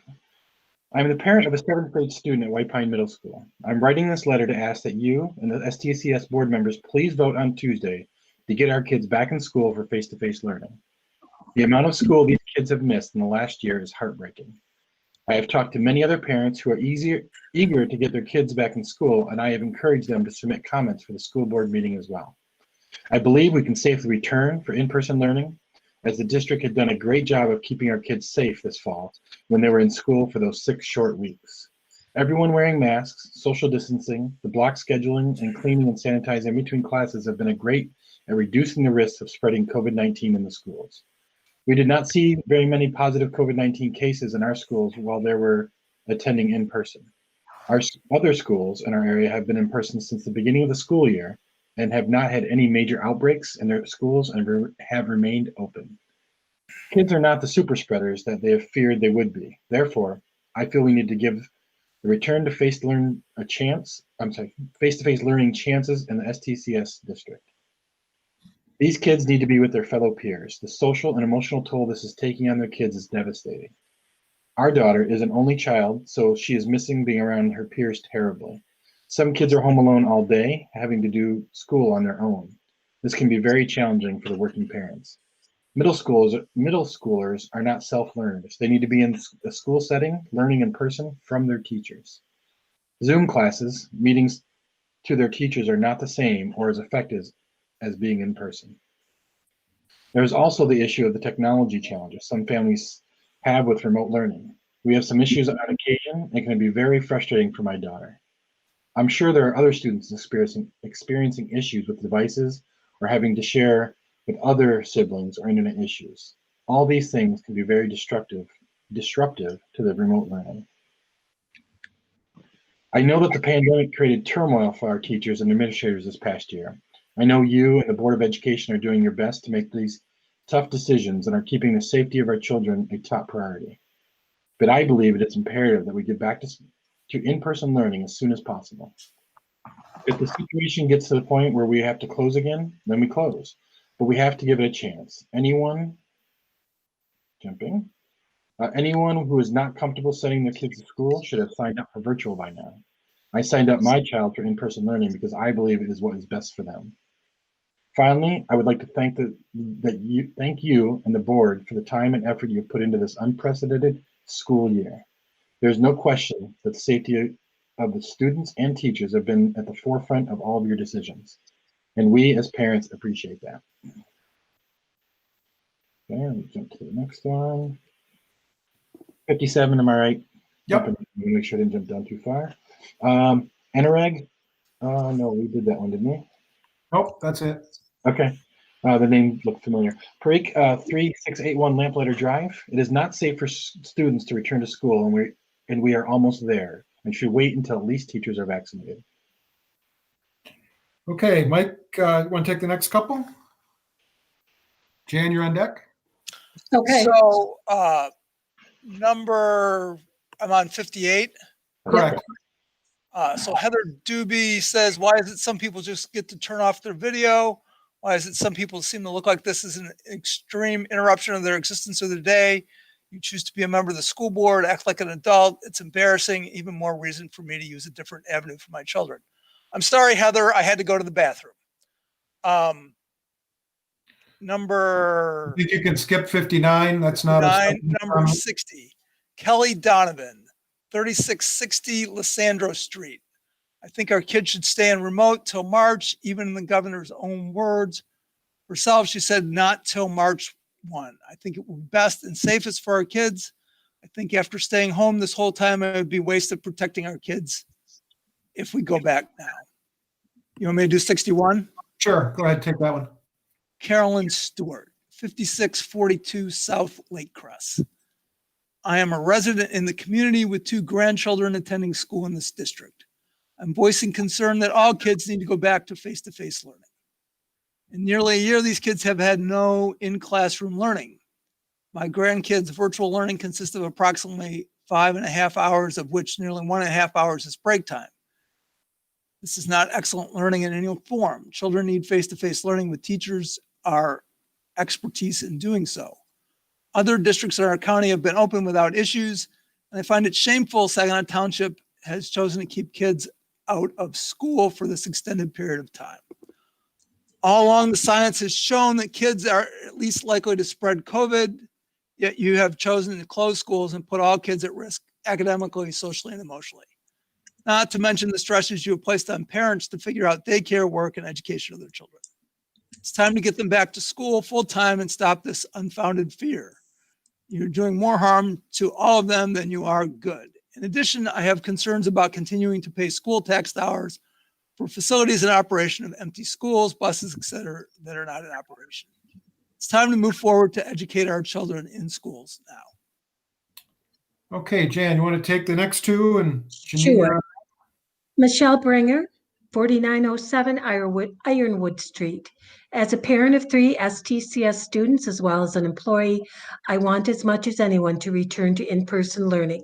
I also understand the need for stability and routine, and with the new strain of virus, I fear that this coming semester will not provide either if we return. Teachers have a great thing going and have turned a bad situation into a well-oiled machine. Thank you for all that you have done to keep our kids safe, and I encourage you to continue being proactive rather than reactive. Sandra Jaworski, 6305 Reduso Drive. With 3 children in 2 different buildings, I've seen the struggles. I have also seen the breakthroughs and successes. I have found comfort and could not be more pleased with our 3rd grade teachers at Arrowwood and all of my 6th grade students, instructors at White Pine.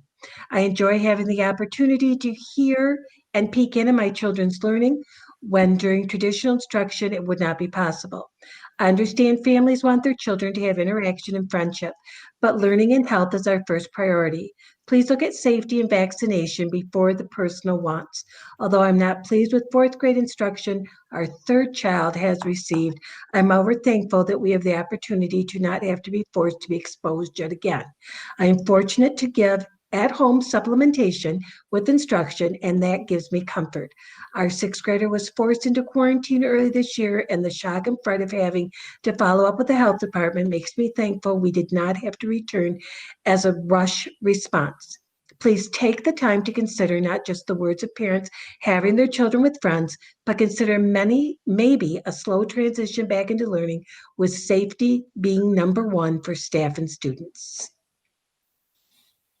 Okay, Janine, you want to take the next couple, please? Yes. Tristana Johnson, 3477 State Street, Saginaw. Hello, will teachers make their kids cover their noses with their mask? This has been an issue all throughout high school. Also, what's the final decision? Joe Williams, 214 Center. The fact of the matter is that students' health is far more important than learning. Throughout this meeting, I've heard options, not facts. Parents and others have been complaining about their students not learning. Your children wouldn't have to learn in face-to-face if they weren't going to learn virtual. They can put in the effort to learn, they just don't want to. How are we supposed to teach children if they have COVID in the first place? It's much more important that our students are alive. It's disgusting that some parents are complaining like this. The reason why the rate transmission has gone down this year is because of restrictions. Now is not the time to begin face-to-face. Continue virtual learning this year. Please make the right decision. I can take one more, if that's all right. Yep, please.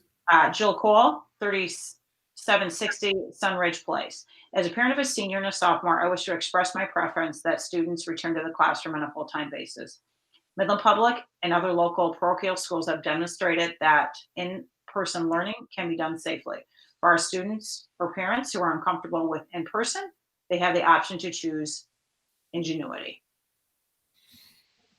Okay, Eric, you're up, and Tony, you're on deck.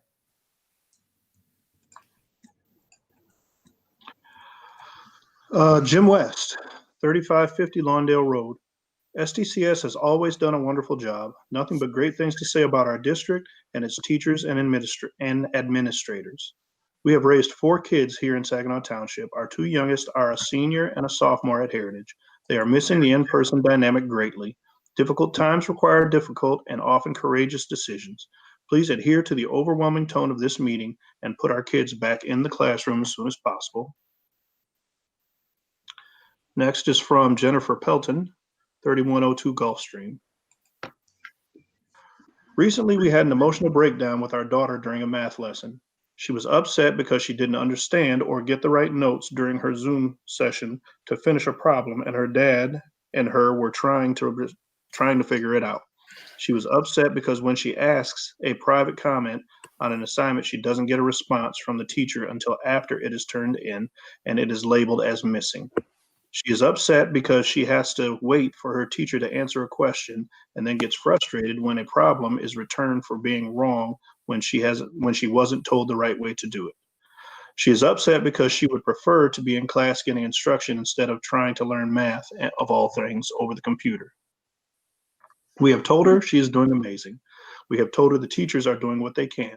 We have told her that her teacher's rude response is not that, it's just a message that comes across wrong in a comment on a Google assignment. We have also told her that grace is a 5-letter word that both students and teachers are needing to bless each other with. She is a smart kid who has all A's, but that doesn't matter when she is struggling to try and understand emotionally how to handle this. The emotional and social toll this is taking on her is so hard to see, and I am afraid to see what it will do to our children in the future. We have a son that is in 5th grade as well. We have no idea where he is at in comparison to where he should be for 5th grade. I'm assuming way behind, but I believe that should concern you more than the lack of cases in our schools. We are asking our elementary, middle school, and high school students to function and to learn at the same level of college students. That is completely not fair to the students. Learning should be fun, surrounded by peers, and Looks like it was cut off there. okay. All right, jump back to the bottom. Let me see, appears. We believe with the lack of positive cases in the school district itself and in children as well, that children should be back in school ASAP.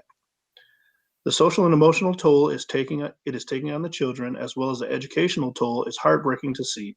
We understand that the board is trying to do what is best, but there are a few people on the board who actually have students impacted by this pandemic. We believe that we should be following the health department's guidelines and taking a clear and constructive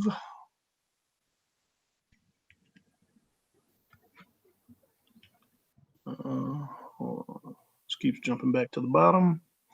Taking clear and constructive advice from those who are living this and seeing what it is doing to our kids, families, and teachers. We have plenty of other schools in our area that are in school that have no issues, and rumor has it that a lot of people will be switching.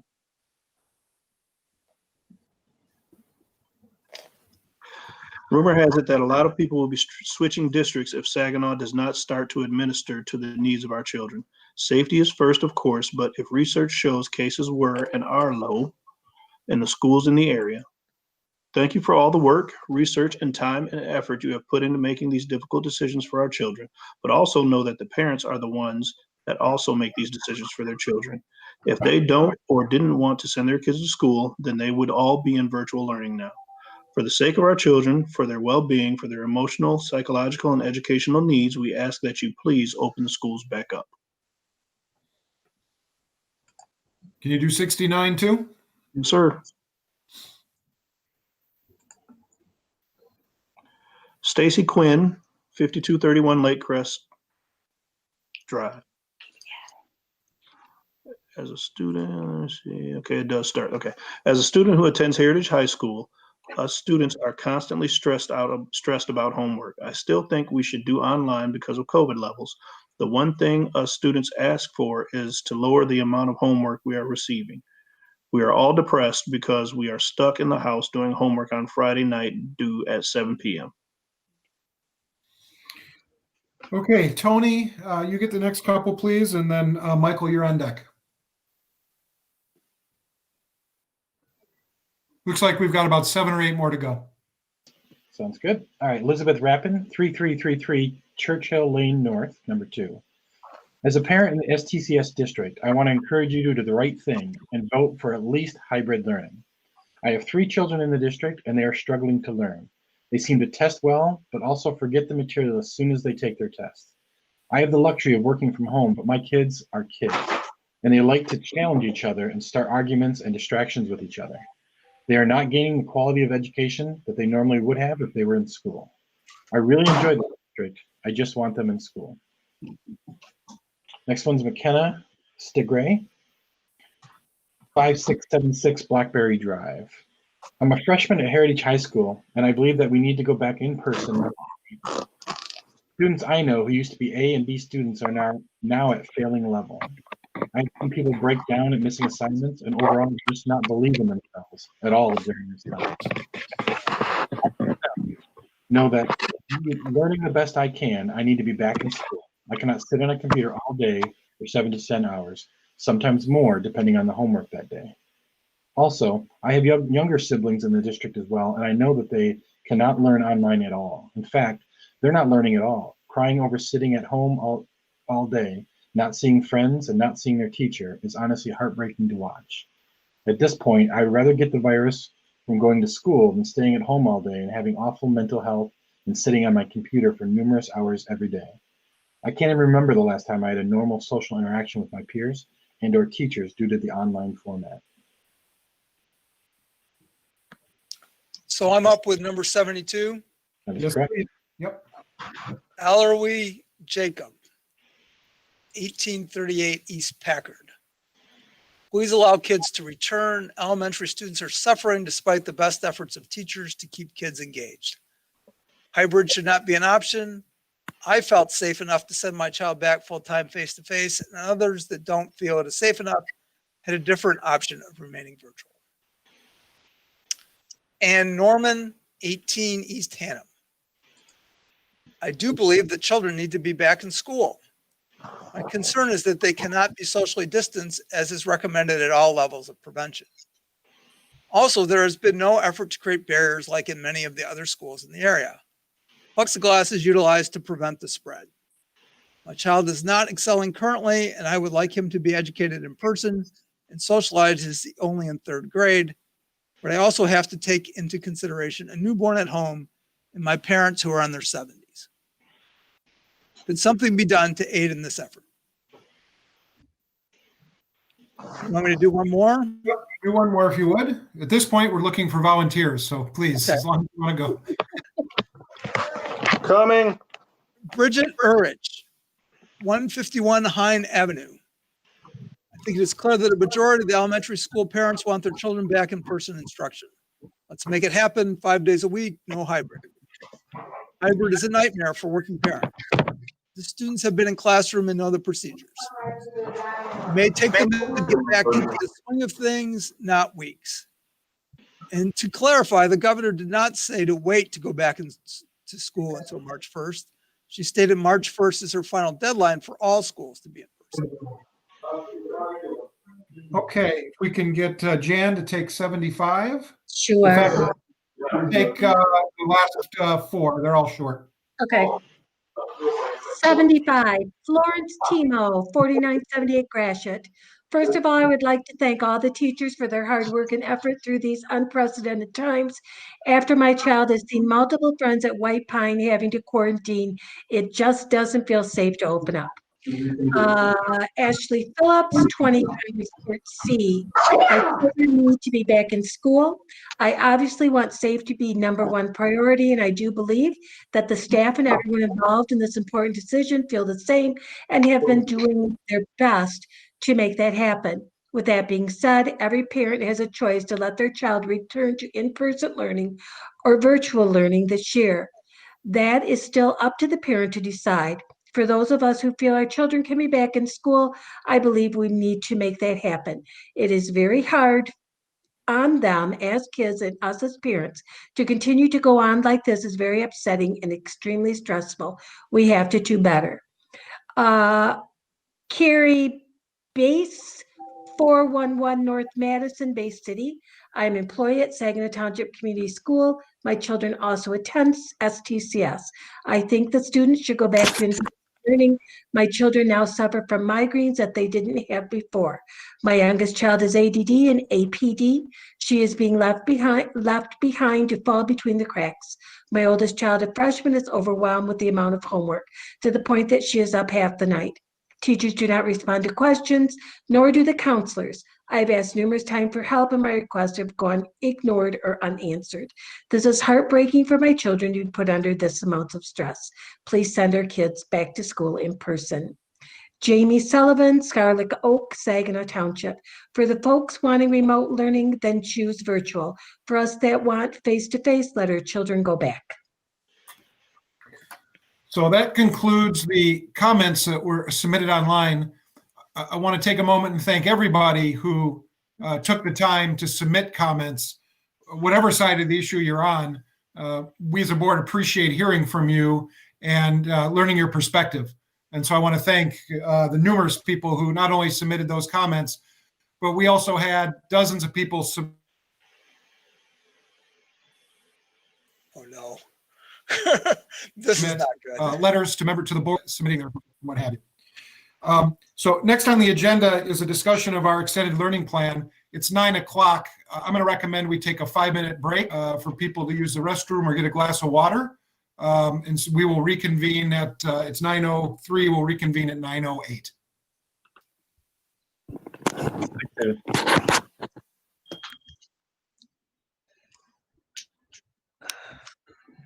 You all right? Yep. Hey, Carly. Your mic's on. Oh, no, no. Shh. Janine, you're not muted.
Too fast.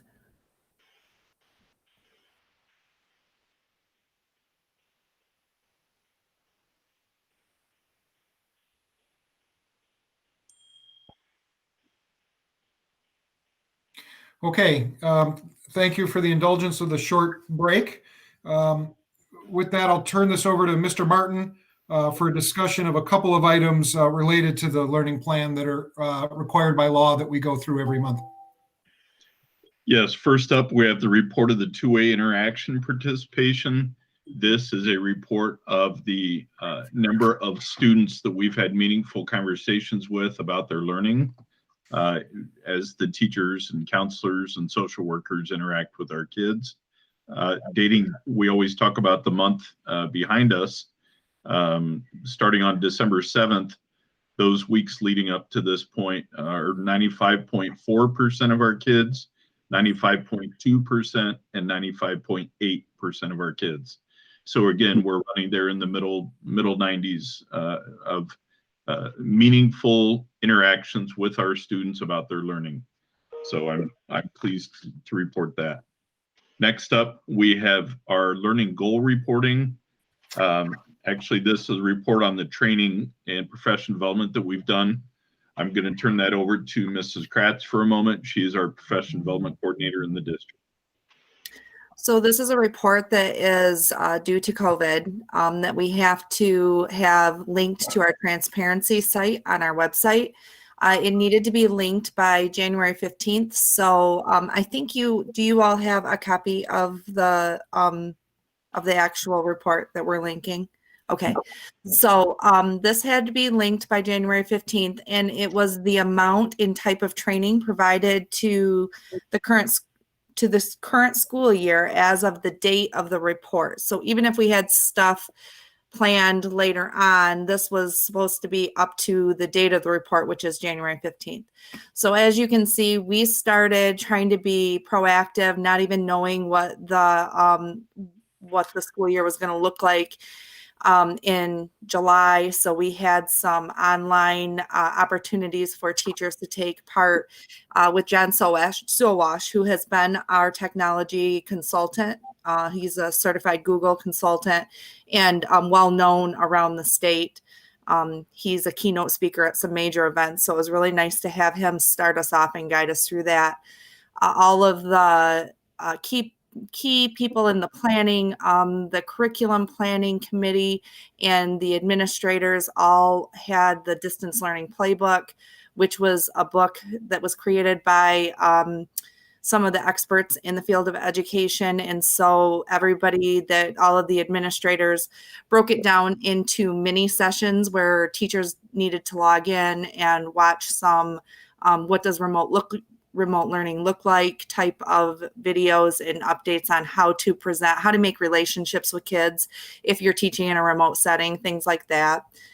The high school, middle school had Edgenuity orientation for teachers. That was a very quick orientation because we knew that we had parents that wanted that virtual option. Lincoln Learning had orientation. We spent a lot of time in August with curriculum alignment, trying to figure out what were our focus standards because of some of the learning that was lost in March of last year. So how do we start this year? And we've spent a lot of time this year trying to talk about what are the main focus standards that our kids have to have for each grade level, knowing that there was some learning lost in March and moving forward through this year with a lot of disruption to education. So we've spent a lot of time doing that.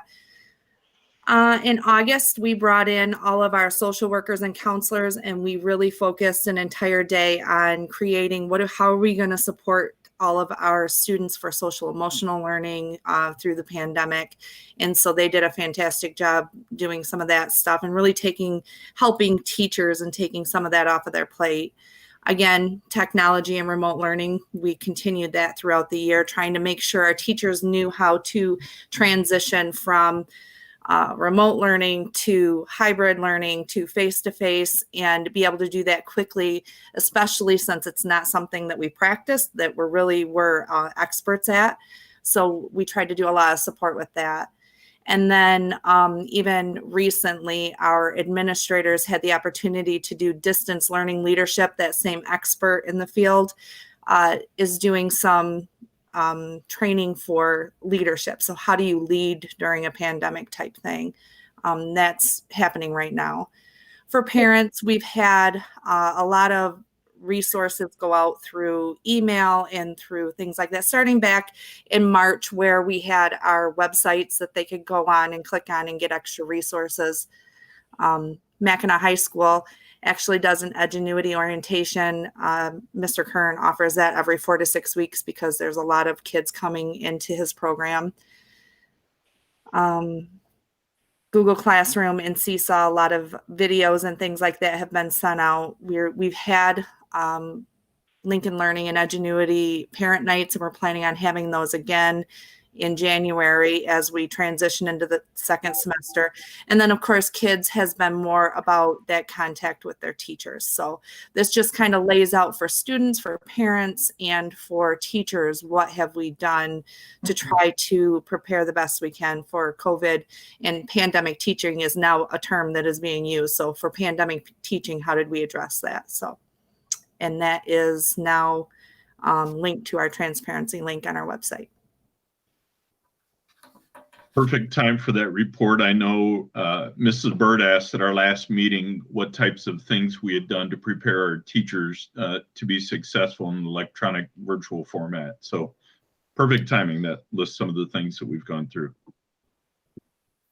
All right, moving on to the next piece. This is my update, COVID update as it's known. Quickly, I just wanted to bring up to speed on athletics. I know that's been getting a lot of press lately in newspapers and so forth. The MHSA winter guidelines were revised last week based upon Wednesday's MDHHS modification of the shutdown order. Bowling, skiing, and boys swimming are now up and running.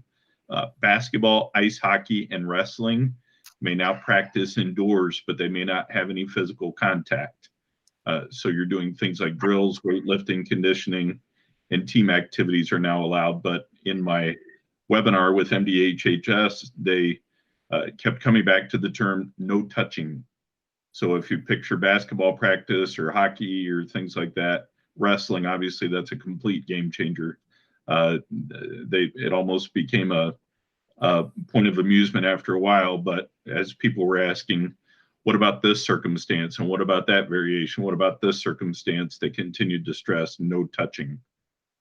Spring and fall sports are now able to resume conditioning and small group activities, but again, they use the term no touching. So if you can have basketball practice, do a lot of shooting, ball handling, passing drills, things like that, without touching any other people in the practice. MHSA girls swim and the volleyball championships were held this past weekend.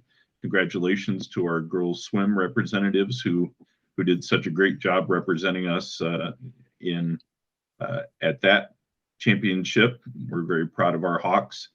And our football championships will conclude this coming weekend at Ford Field for the teams that are still participating. We piloted some antigen testing for those fall athletes, namely our girls swim.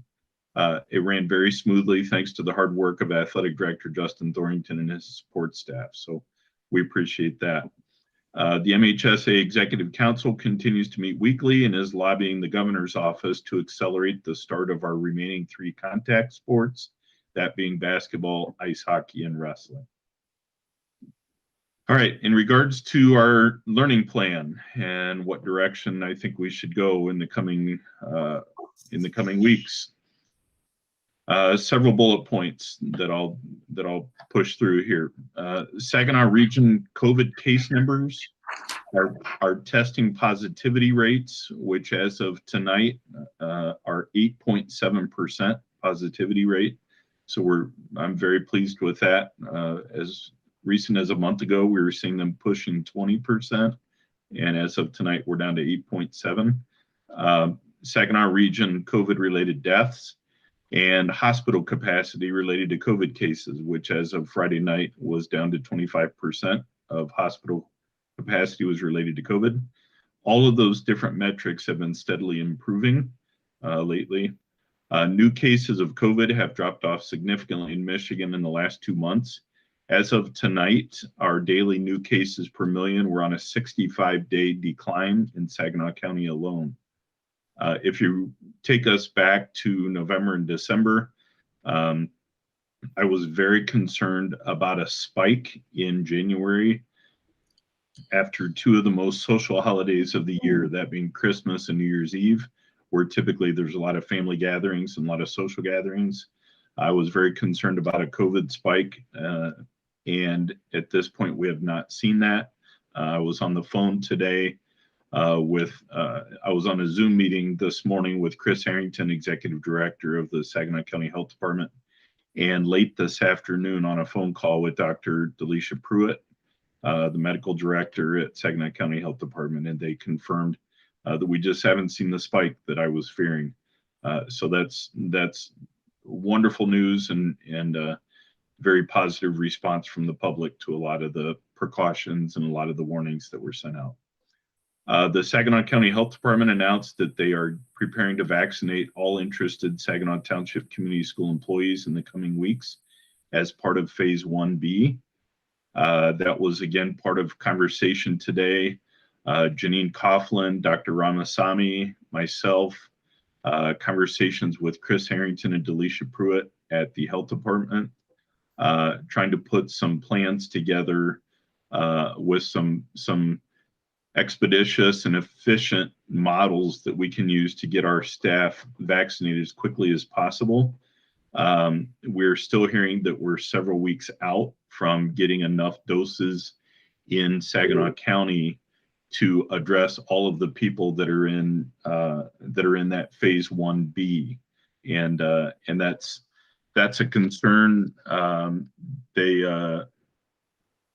With just the 65 and older presentation, there are over 12,000 Saginaw County residents in that demographic that have already registered to get their shots, and school employees are in second line behind that 65 and over group.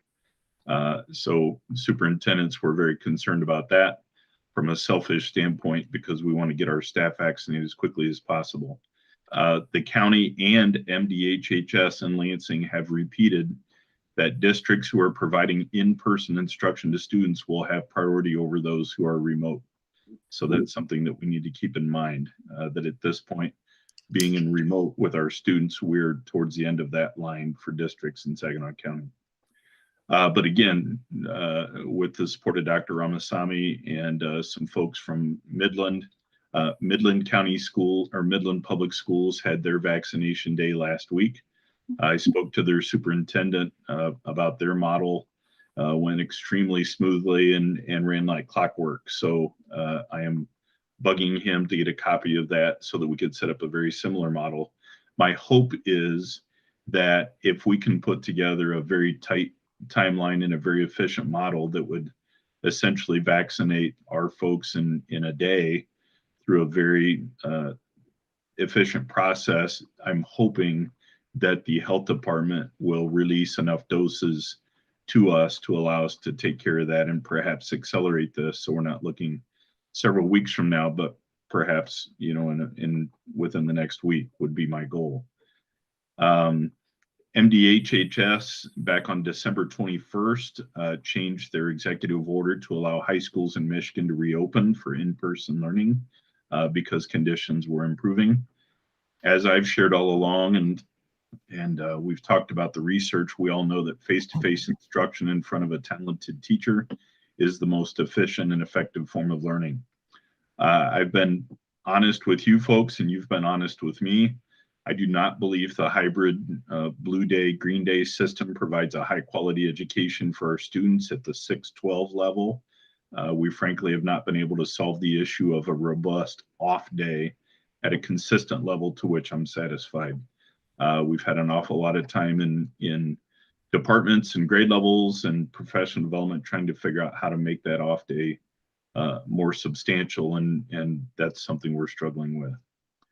The students and the employees are used to wearing masks all day. This shouldn't be an issue any longer. I know there was some trepidation about that at the start of the year. If you recall, right before Christmas, our parents were given the choice to RSVP for face-to-face or virtual learning. We've seen 222 students request a switch. 154 of those are requesting a move from virtual to face-to-face, and 68 families are requesting the opposite. Those families with serious concern about COVID transmission have had the opportunity to select the virtual option. All of our personal protective equipment situations and other protocols were practiced and rehearsed in October and November. I'm very pleased our students and our staff members did an outstanding job of adhering to our safety guidelines. That went far better than it could have.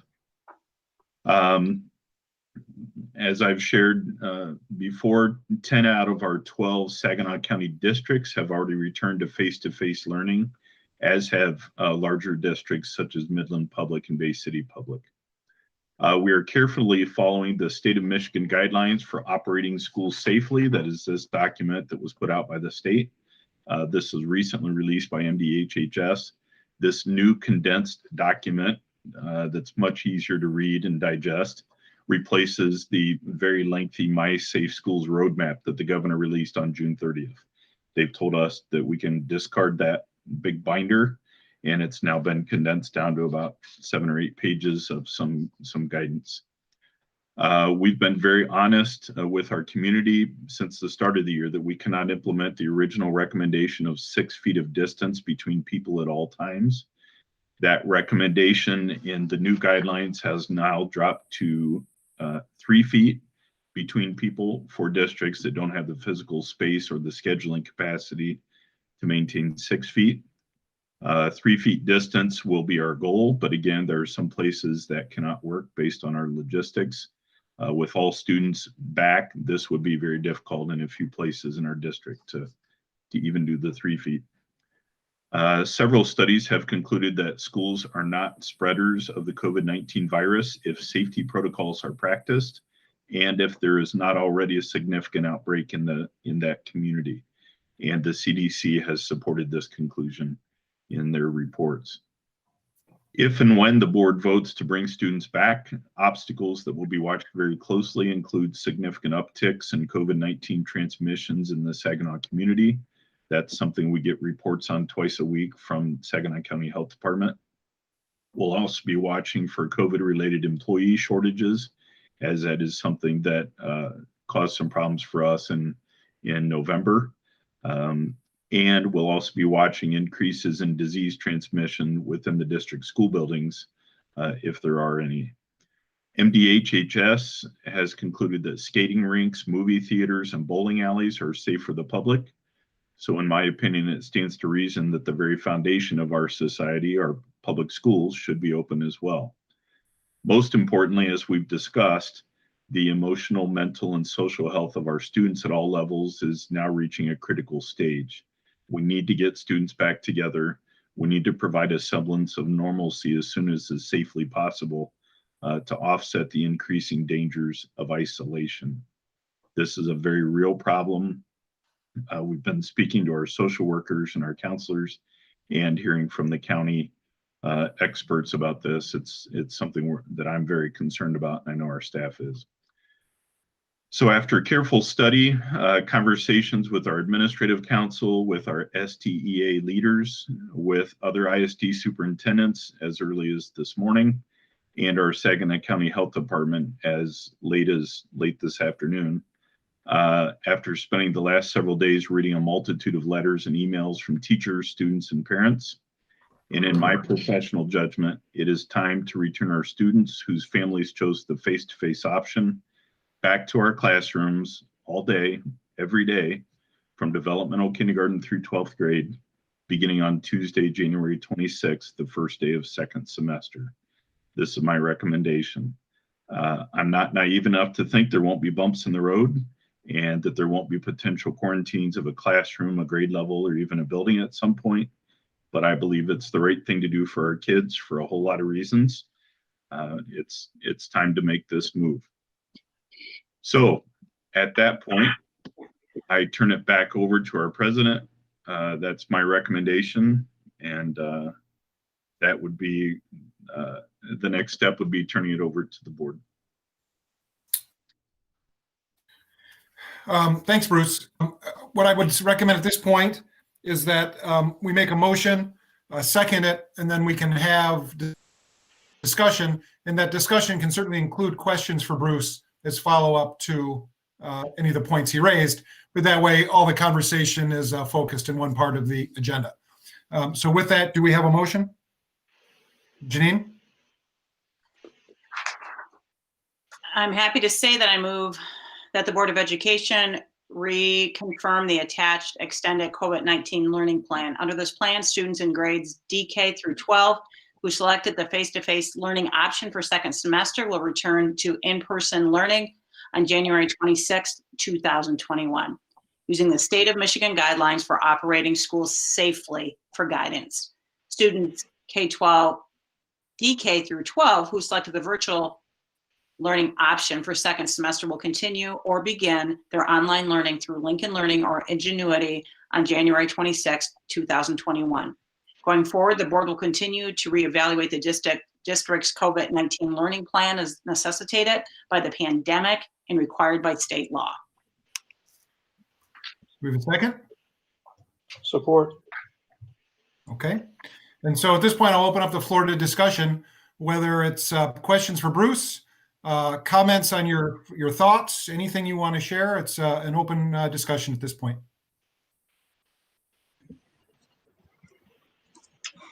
Mary Ann? I was thinking as I drove away from the meeting last week, I have been concerned with compliance, as you all know, for quite some time, and I know that this is a serious issue, and I think the word normal is not really in the realm. It'll always be something new, and it'll always be something different. I think we will always have some form of flu every season. And I think the thought that the vaccine will be coming to us, I think, is significant. And I think that the one thing that I thought of was we're going on almost 1 year of this upside, downside yo-yo for people. And I know what that isolation feels like. A lot of people just think, well, if you have a problem with the mental and the social, and I think with everything else that's going on around in our world and locally, I just think enough is enough. And I think the best place for the students to be is inside a classroom with a teacher. I teach online. I miss them terribly because I don't get to know them as well as I could face-to-face. I'm starting face-to-face next tomorrow. And I think people are ready. Do I think that people will be compliant? No. But I think that's the reality of our world. We tell people not to text and drive, and they do. We tell them not to smoke because it causes cancer, and they do. People were encouraged not to travel over the holidays and not meet in large family groupings, and they did.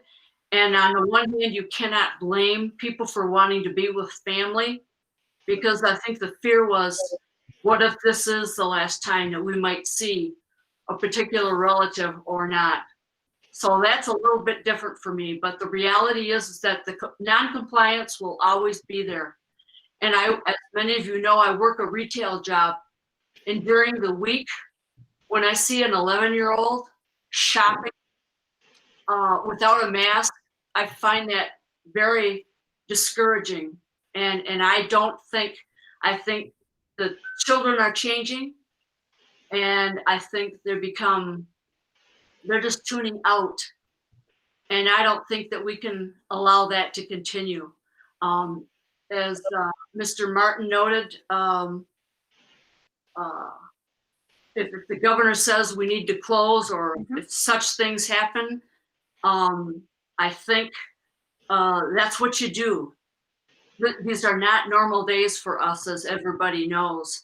But I have changed how I feel, and I think that being back in school is where our children need to be.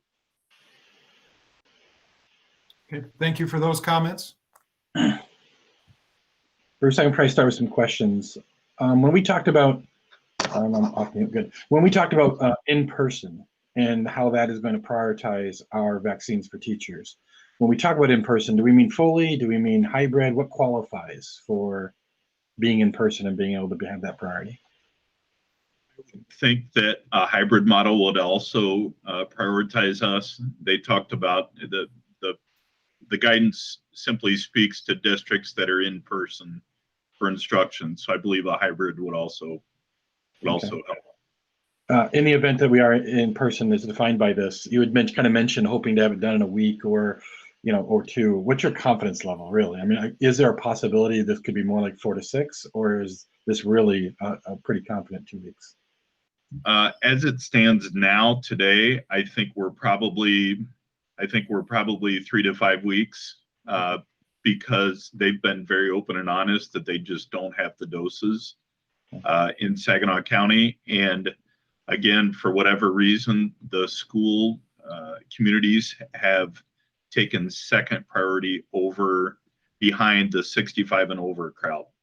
That surprised me. I thought it would be the other way around, but I don't make the rules, so maybe I'm biased.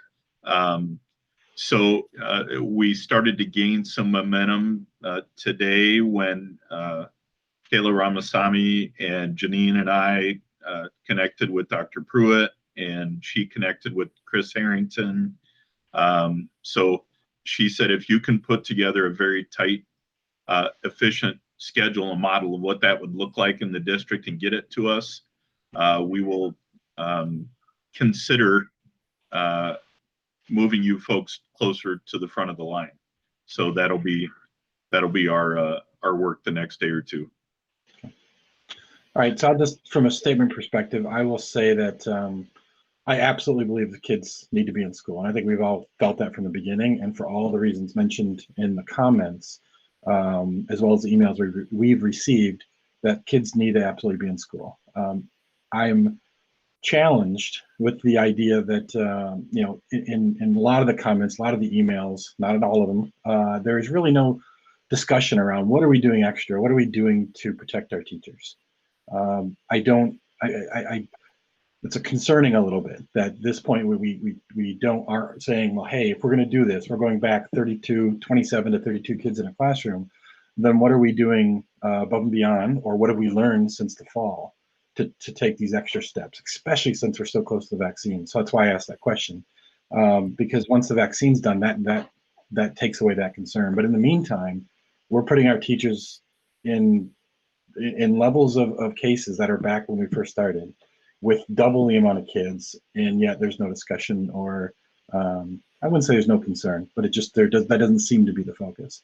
So I just want to put that out there, that is something that's absolutely weighing on me as it relates to, I'm all for having the kids back to school. I know they need to, but at what cost? And potentially to our teachers. And knowing that from a quarantine perspective, once that starts happening with our teachers being out, we're going to be in serious trouble. I know we don't have a lot of substitute teachers in place. It's at least my understanding. So all things that are absolutely, I want to put it out there for everybody, that's something that probably hasn't been given enough consideration. And then certainly I'd like to talk a little bit about, and Bruce maybe can speak to it. Is there things that we can and have done? Have we talked about putting plexiglass up in front of teachers' desks, or anything to say, hey, we're bringing double the amount of kids back that we did in the fall. Here's what we can do to protect you until we can get you these vaccines.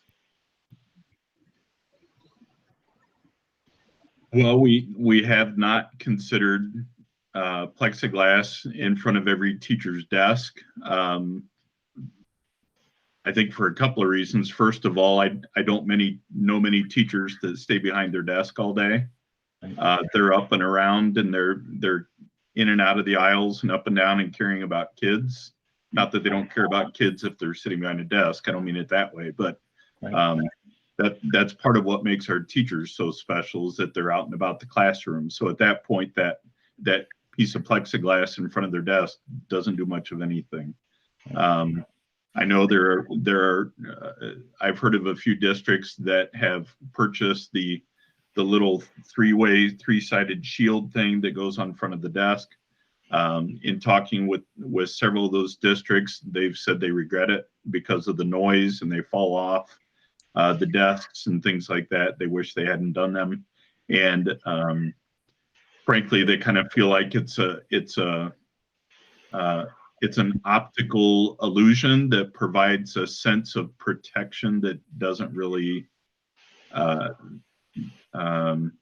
do I want to say that? It looks better than its actual efficiency. Right.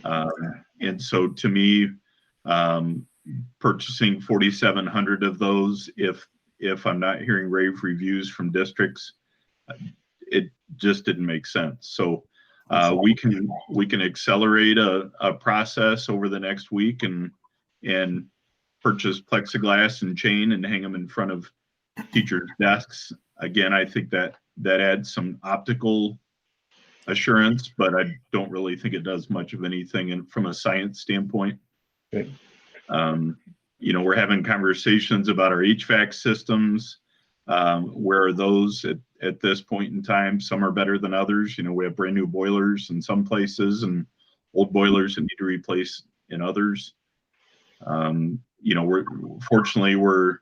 We're eventually going to creep into springtime when we can get windows back open and fans going. I know we have a lot of fans going anyway when we have kids in classrooms, even in colder weather, just to keep air moving, which was one of the recommendations. But it's obviously hard to open windows in January and February because of the temperature outside. Right. So I think the other thing I'd like to see discussed, or at least taking a look at, is the lunchtime. That's the time where kids are taking off their mask, 32 in a class, and what can we do to make that less of an impact? So that's certainly a concern I want to put out there.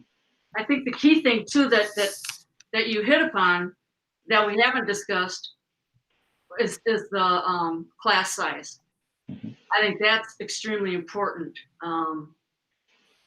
To go to 28 people in a room. I think that's. I'm wondering how can we be? We're talking about being proactive versus reactive. What can we do creatively to make sure that's, because that as a teacher would be a major issue.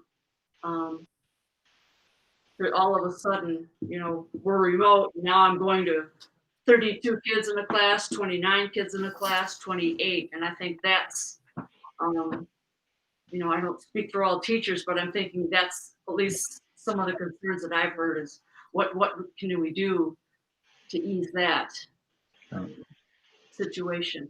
And I'm thinking probably, I'm just wondering what role staff has played in any of the decisions. Were they included in any of the decisions? And perhaps they are the best ones to ask and get their creativity and their thoughts on how we can improve things. Because they're the ones who are there day to day. It's very easy for us to come a couple times a month, but they're in the classrooms, and we know that some of those classrooms are very small. And I just think that we need to pay attention to that. And I think we need to pay attention to their voices. So, I worked in a hospital, and we went to the people who worked in maintenance when there were certain issues that were incorrect that involved their department. They're the ones who worked with it every day. So that's where I think we need to reach out to those members of our staff, see what they think. And I do recognize what we're looking at is maybe not slightly different in regards to class sizes based on elementary buildings, middle school and high school. So that's another thing is I just continue, and I've said this every time we've had this discussion, is let's take a look at what's the right solution, the right safety measures per school, per situation.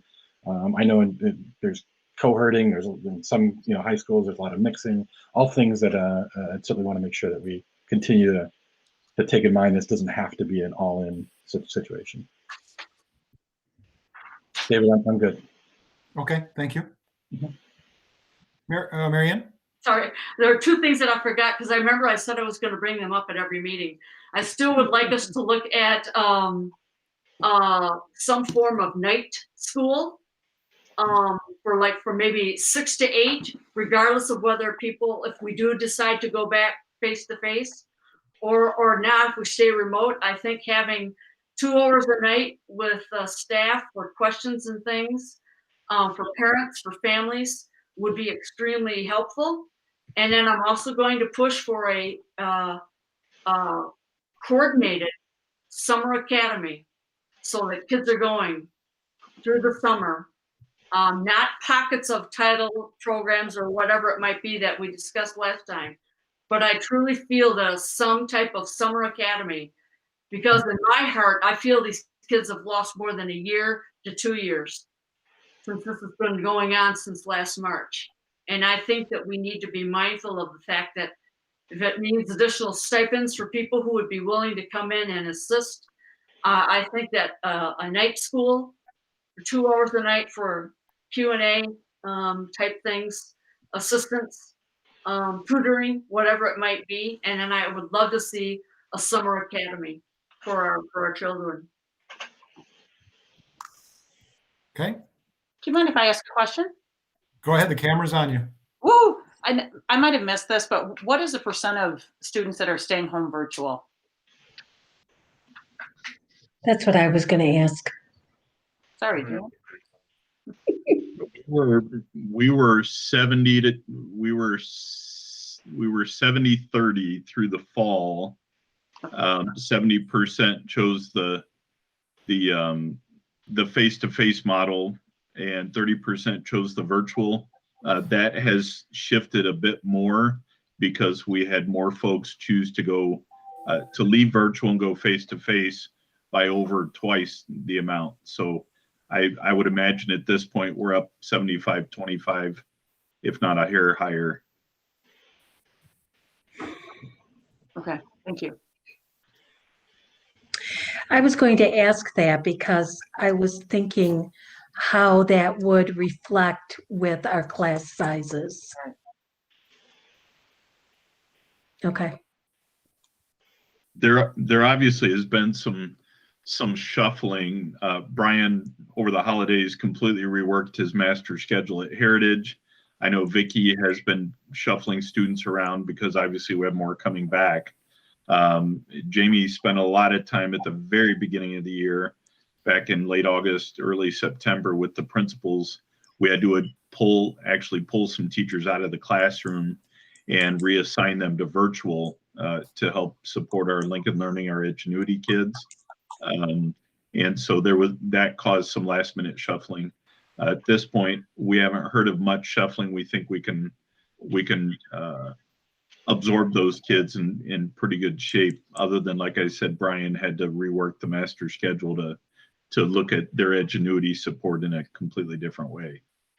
So, Bruce, if we go back face to face, is there still room for parents to, even though their time was done, is there still room for them if at the last minute they say, no, I want to be back on Edgenuity or Lincoln Learning? I'm gonna say no, Okay. unless it's an emergency of some sort that something awful happens and that it's just a unique, unexpected circumstance that they need to talk to us about. We had one the other day that Jamie and I, neither one of us could have made up, and it was an emergency situation, and it made sense, and we had to make an adjustment. But the difference between this RSVP and the one in August was that in August, we didn't know what this was going to look like. Right. Parents hadn't tasted what remote was like and what face-to-face was like under the new COVID protocols, hadn't tasted Edgenuity and Lincoln Learning. So we allowed some grace period in there to give them some time to work with it and then make a decision that worked best. At this point, the difference now is this is a very educated choice they're making. They've seen it. They either liked it or they didn't like it. And as we saw, there were 222 students that are making a move. So at this point, I don't see a reason to put another point in where they can jump off or jump in. Plus, that would be extremely disruptive to master schedules and staffing and things like that. So, All right, one more. Will the middle school go back to the regular schedule, or will they stay on the schedule they're on now? well, I think if our kids come back, the expectation is that they would go back to a normal schedule. Okay. As if the school year was there. I'd have to have a conversation with Dr. Wanmacher and see if I'm wrong in that regard. Okay. I'm looking at Jamie's face on the screen to see if she's given me a panicked look or anything. But my understanding is at that point it looks like a regular school day. Regular school day. Okay. Jan, any other questions? No, that's good. Thank you. Anyone else? Questions or comments? I'm curious, Jan, what you're thinking. Me? Yeah. What I'm thinking? Yep. Well, I guess I'm looking at the fact that I think looking at everything I've looked at, and I've kind of done some research on my own, and after 4.5 days of babysitting my grandchildren and doing online and looking at all the different levels and what they're working on, I'm looking at kids going back to school. And that's why I wondered about the middle school to see whether or not they would be on normal schedule or still on the 2-hour block. So yeah, that I am looking at them going back. Great. So I have just a couple quick comments. So I think it's worth noting for anybody that's still out there watching that while most of the comments today that we got during the meeting were from parents, with a few from teachers, we did receive quite a few emails from teachers at the high school and middle school over the last several days expressing what I feel are legitimate concerns are about the potential risk to them. That I don't feel that we're likely to see cases continue to decrease as we relax restrictions. And I feel we'll be lucky if they stay steady, and they're likely to. And certainly, if the new variant comes along and at any speed, we'll get a rapid increase. So I believe they have legitimate concerns, and because of that, if it were me alone, I might come up with a different solution. But I respect the other opinions of the members of this board, as I have all along, and certainly the professional expertise of our superintendent. And so with that, I'm likely to support the motion. So I'll keep my comments very short. I've been doing a lot of research, keeping track of case counts and things since our last decision point on this. I've been talking to a lot of different parents, teachers, trying to get a full picture. And for me, as I was thinking about earlier, even as recently as today, this decision is like a scale where you have one thing on one side and one thing on the other. And the thing that the thing about that scale is I want to emphasize that both sides weigh heavily into the decision for me. Just because a decision or a vote may go one way does not mean the other side was not considered. In fact, it was both sides are heavily considered by me, and I'm sure the rest of the board members. With that, I just am concerned about the position of our students and their learning. That's why we're here. That's what we do. And if we are failing in that mission, that's a great concern for me. We mentioned about social and emotional concerns, and those weigh into it also. But at the end of the day, we're losing students. And I don't mean losing from the district. I mean, we're losing students. They're giving up on their education. They're giving up on school. We are changing students' minds from liking school to disliking school, liking education to disliking education. And that sits very heavily with me. Also, I do realize, and I must acknowledge there's risk to it. And I also must acknowledge that it's the teachers that bear that risk, and that's a heavy thing for me also. So those are my comments. Yeah, to add on to that, if there's anybody out there listening that can in any way influence getting our teachers vaccinated more rapidly, we ask for your help. Janine? I would like to also bring up the teachers. Absolutely. Their emails were heartfelt, and I respect them very, very much for putting it out there. That is one of the main reasons that contacted Dr. Ramasamy, try to get her opinion on where we were with the vaccine. I am hopeful that we can accelerate the process. And I guess, Bruce, we'll be doing some talking over the next couple of days to see what we can do. This is a crazy world. This is a crazy time. And this is one thing, however, though, in our community that we can control, and that is getting our kids back to school. And I've supported this decision all along. Eric is right on. Social emotional health of our students is pivotal. I'd mentioned the suicide awareness and prevention piece in the past. I'm taking a class in February because we were still seeing those numbers and those attempts rise in Saginaw County, I'm sure all over the country. I'm looking forward to the kids coming back, and we will continue to support our teachers in whatever we can do.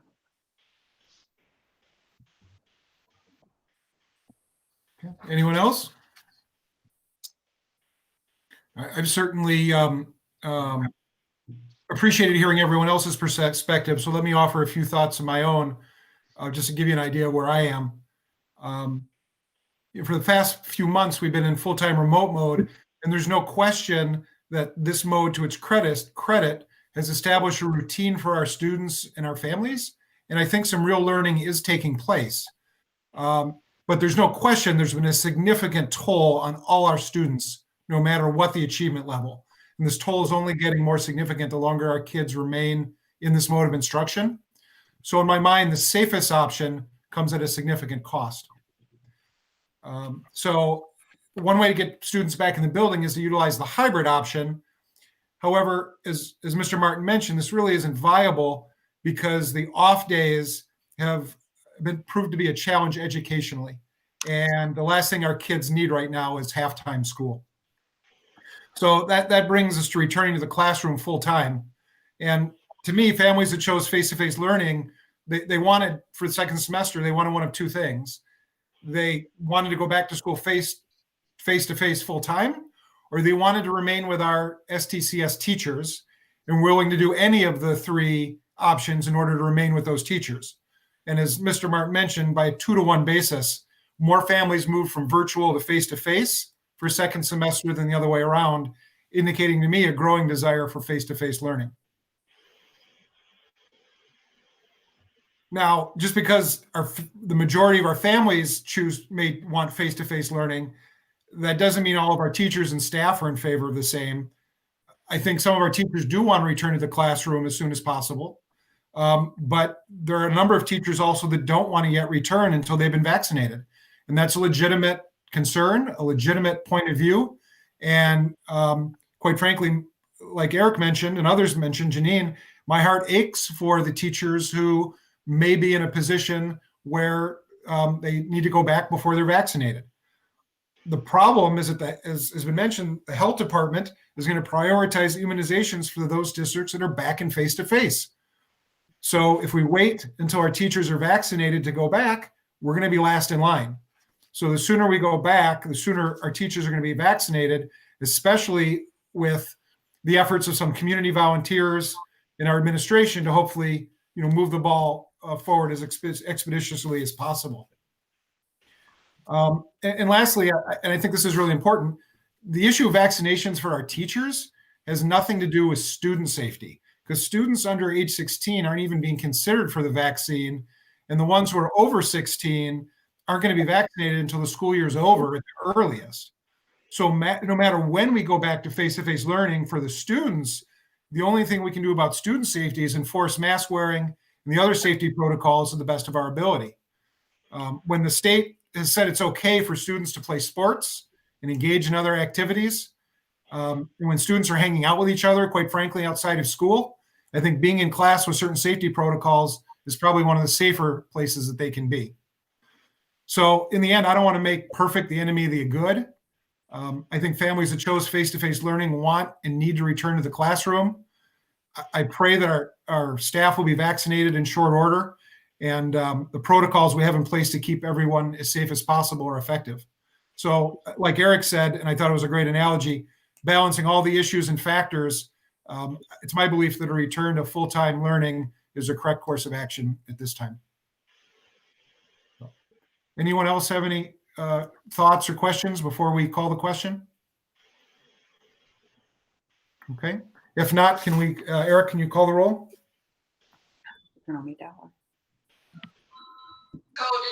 Janine Coughlin, Yeah. Yes. Mike Colucci, Yes. Tony Duncan, No. Jan Collison, Yes. David Jaffe, Yes. Mary Ann Bird, Yes. Eric Smith, yes. So by 6-1 vote, the board's voted to return to full-time education, full-time learning for DK through 12th grade starting Tuesday, a week from today, I think the 26th. Mr. Martin, will leave it to you and the administration to properly communicate the plan to our community and put the wheels in motion to make that into effect. Okay. I want to take the opportunity one more time to thank, first of all, the members of the board for all of your time, thoughtfulness, questions, struggle with this issue. I want to thank everyone in the community who made their opinions known, either through public comment or through correspondence to the board or Mr. Martin. I want to thank our administration, who is going to be responsible for implementing this. And perhaps most important, I want to thank our teachers in advance for the efforts that they're going to make to keep our children safe to the best of their abilities, to maintain the safety protocols to the best of their abilities, and to allow our children to keep learning. So thank you to them. And with that, is there a motion to adjourn? So moved. Support. My computer glitched out. I had Mrs. Bird making the motion. Do we have a second? Oh, second. Yes. Okay. Any discussion? Hey, David, real quick before we adjourn, I'd like to thank Tyler and Molly for sticking on for this unusually long meeting. They won't all be this long. And I don't know if this is appropriate at this point or not. It just bounced in my mind. I didn't know, and feel no pressure to, but I didn't know if you guys had anything to say. We encourage our student board members to speak up if you do have anything to say about, any particular subjects, the one we just talked about in particular. But so David, I'll leave that up to you. If it's not appropriate, I understand. I know the time for discussion is past, but if either Tyler or Molly want to say a few words, that's fine. I honestly was hesitant to have ask for their in the discussion. I think that would have been a tremendous amount of pressure to place on them at their first meeting. Very important.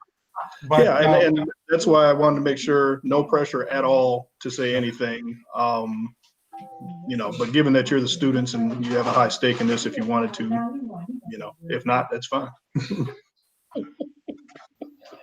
Tyler or Molly? Molly, you're good? Tyler? Good too? Okay. We'll look forward to your first report with preparation at one of our upcoming meetings. I think they're just tired. It's after 10 o'clock. Eric, want to roll for adjournment, please? Marianne Bird, Yes. Eric Smith, yes. Jen Collison, Yes. David Jaffe, Yes. Tony Duncan, Yes. Mike Lucci, Yes. Janine Coughlin. Yes. Everybody, thank you. We'll see you next Monday night for our regular meeting. Thanks, everyone. Take care, everyone.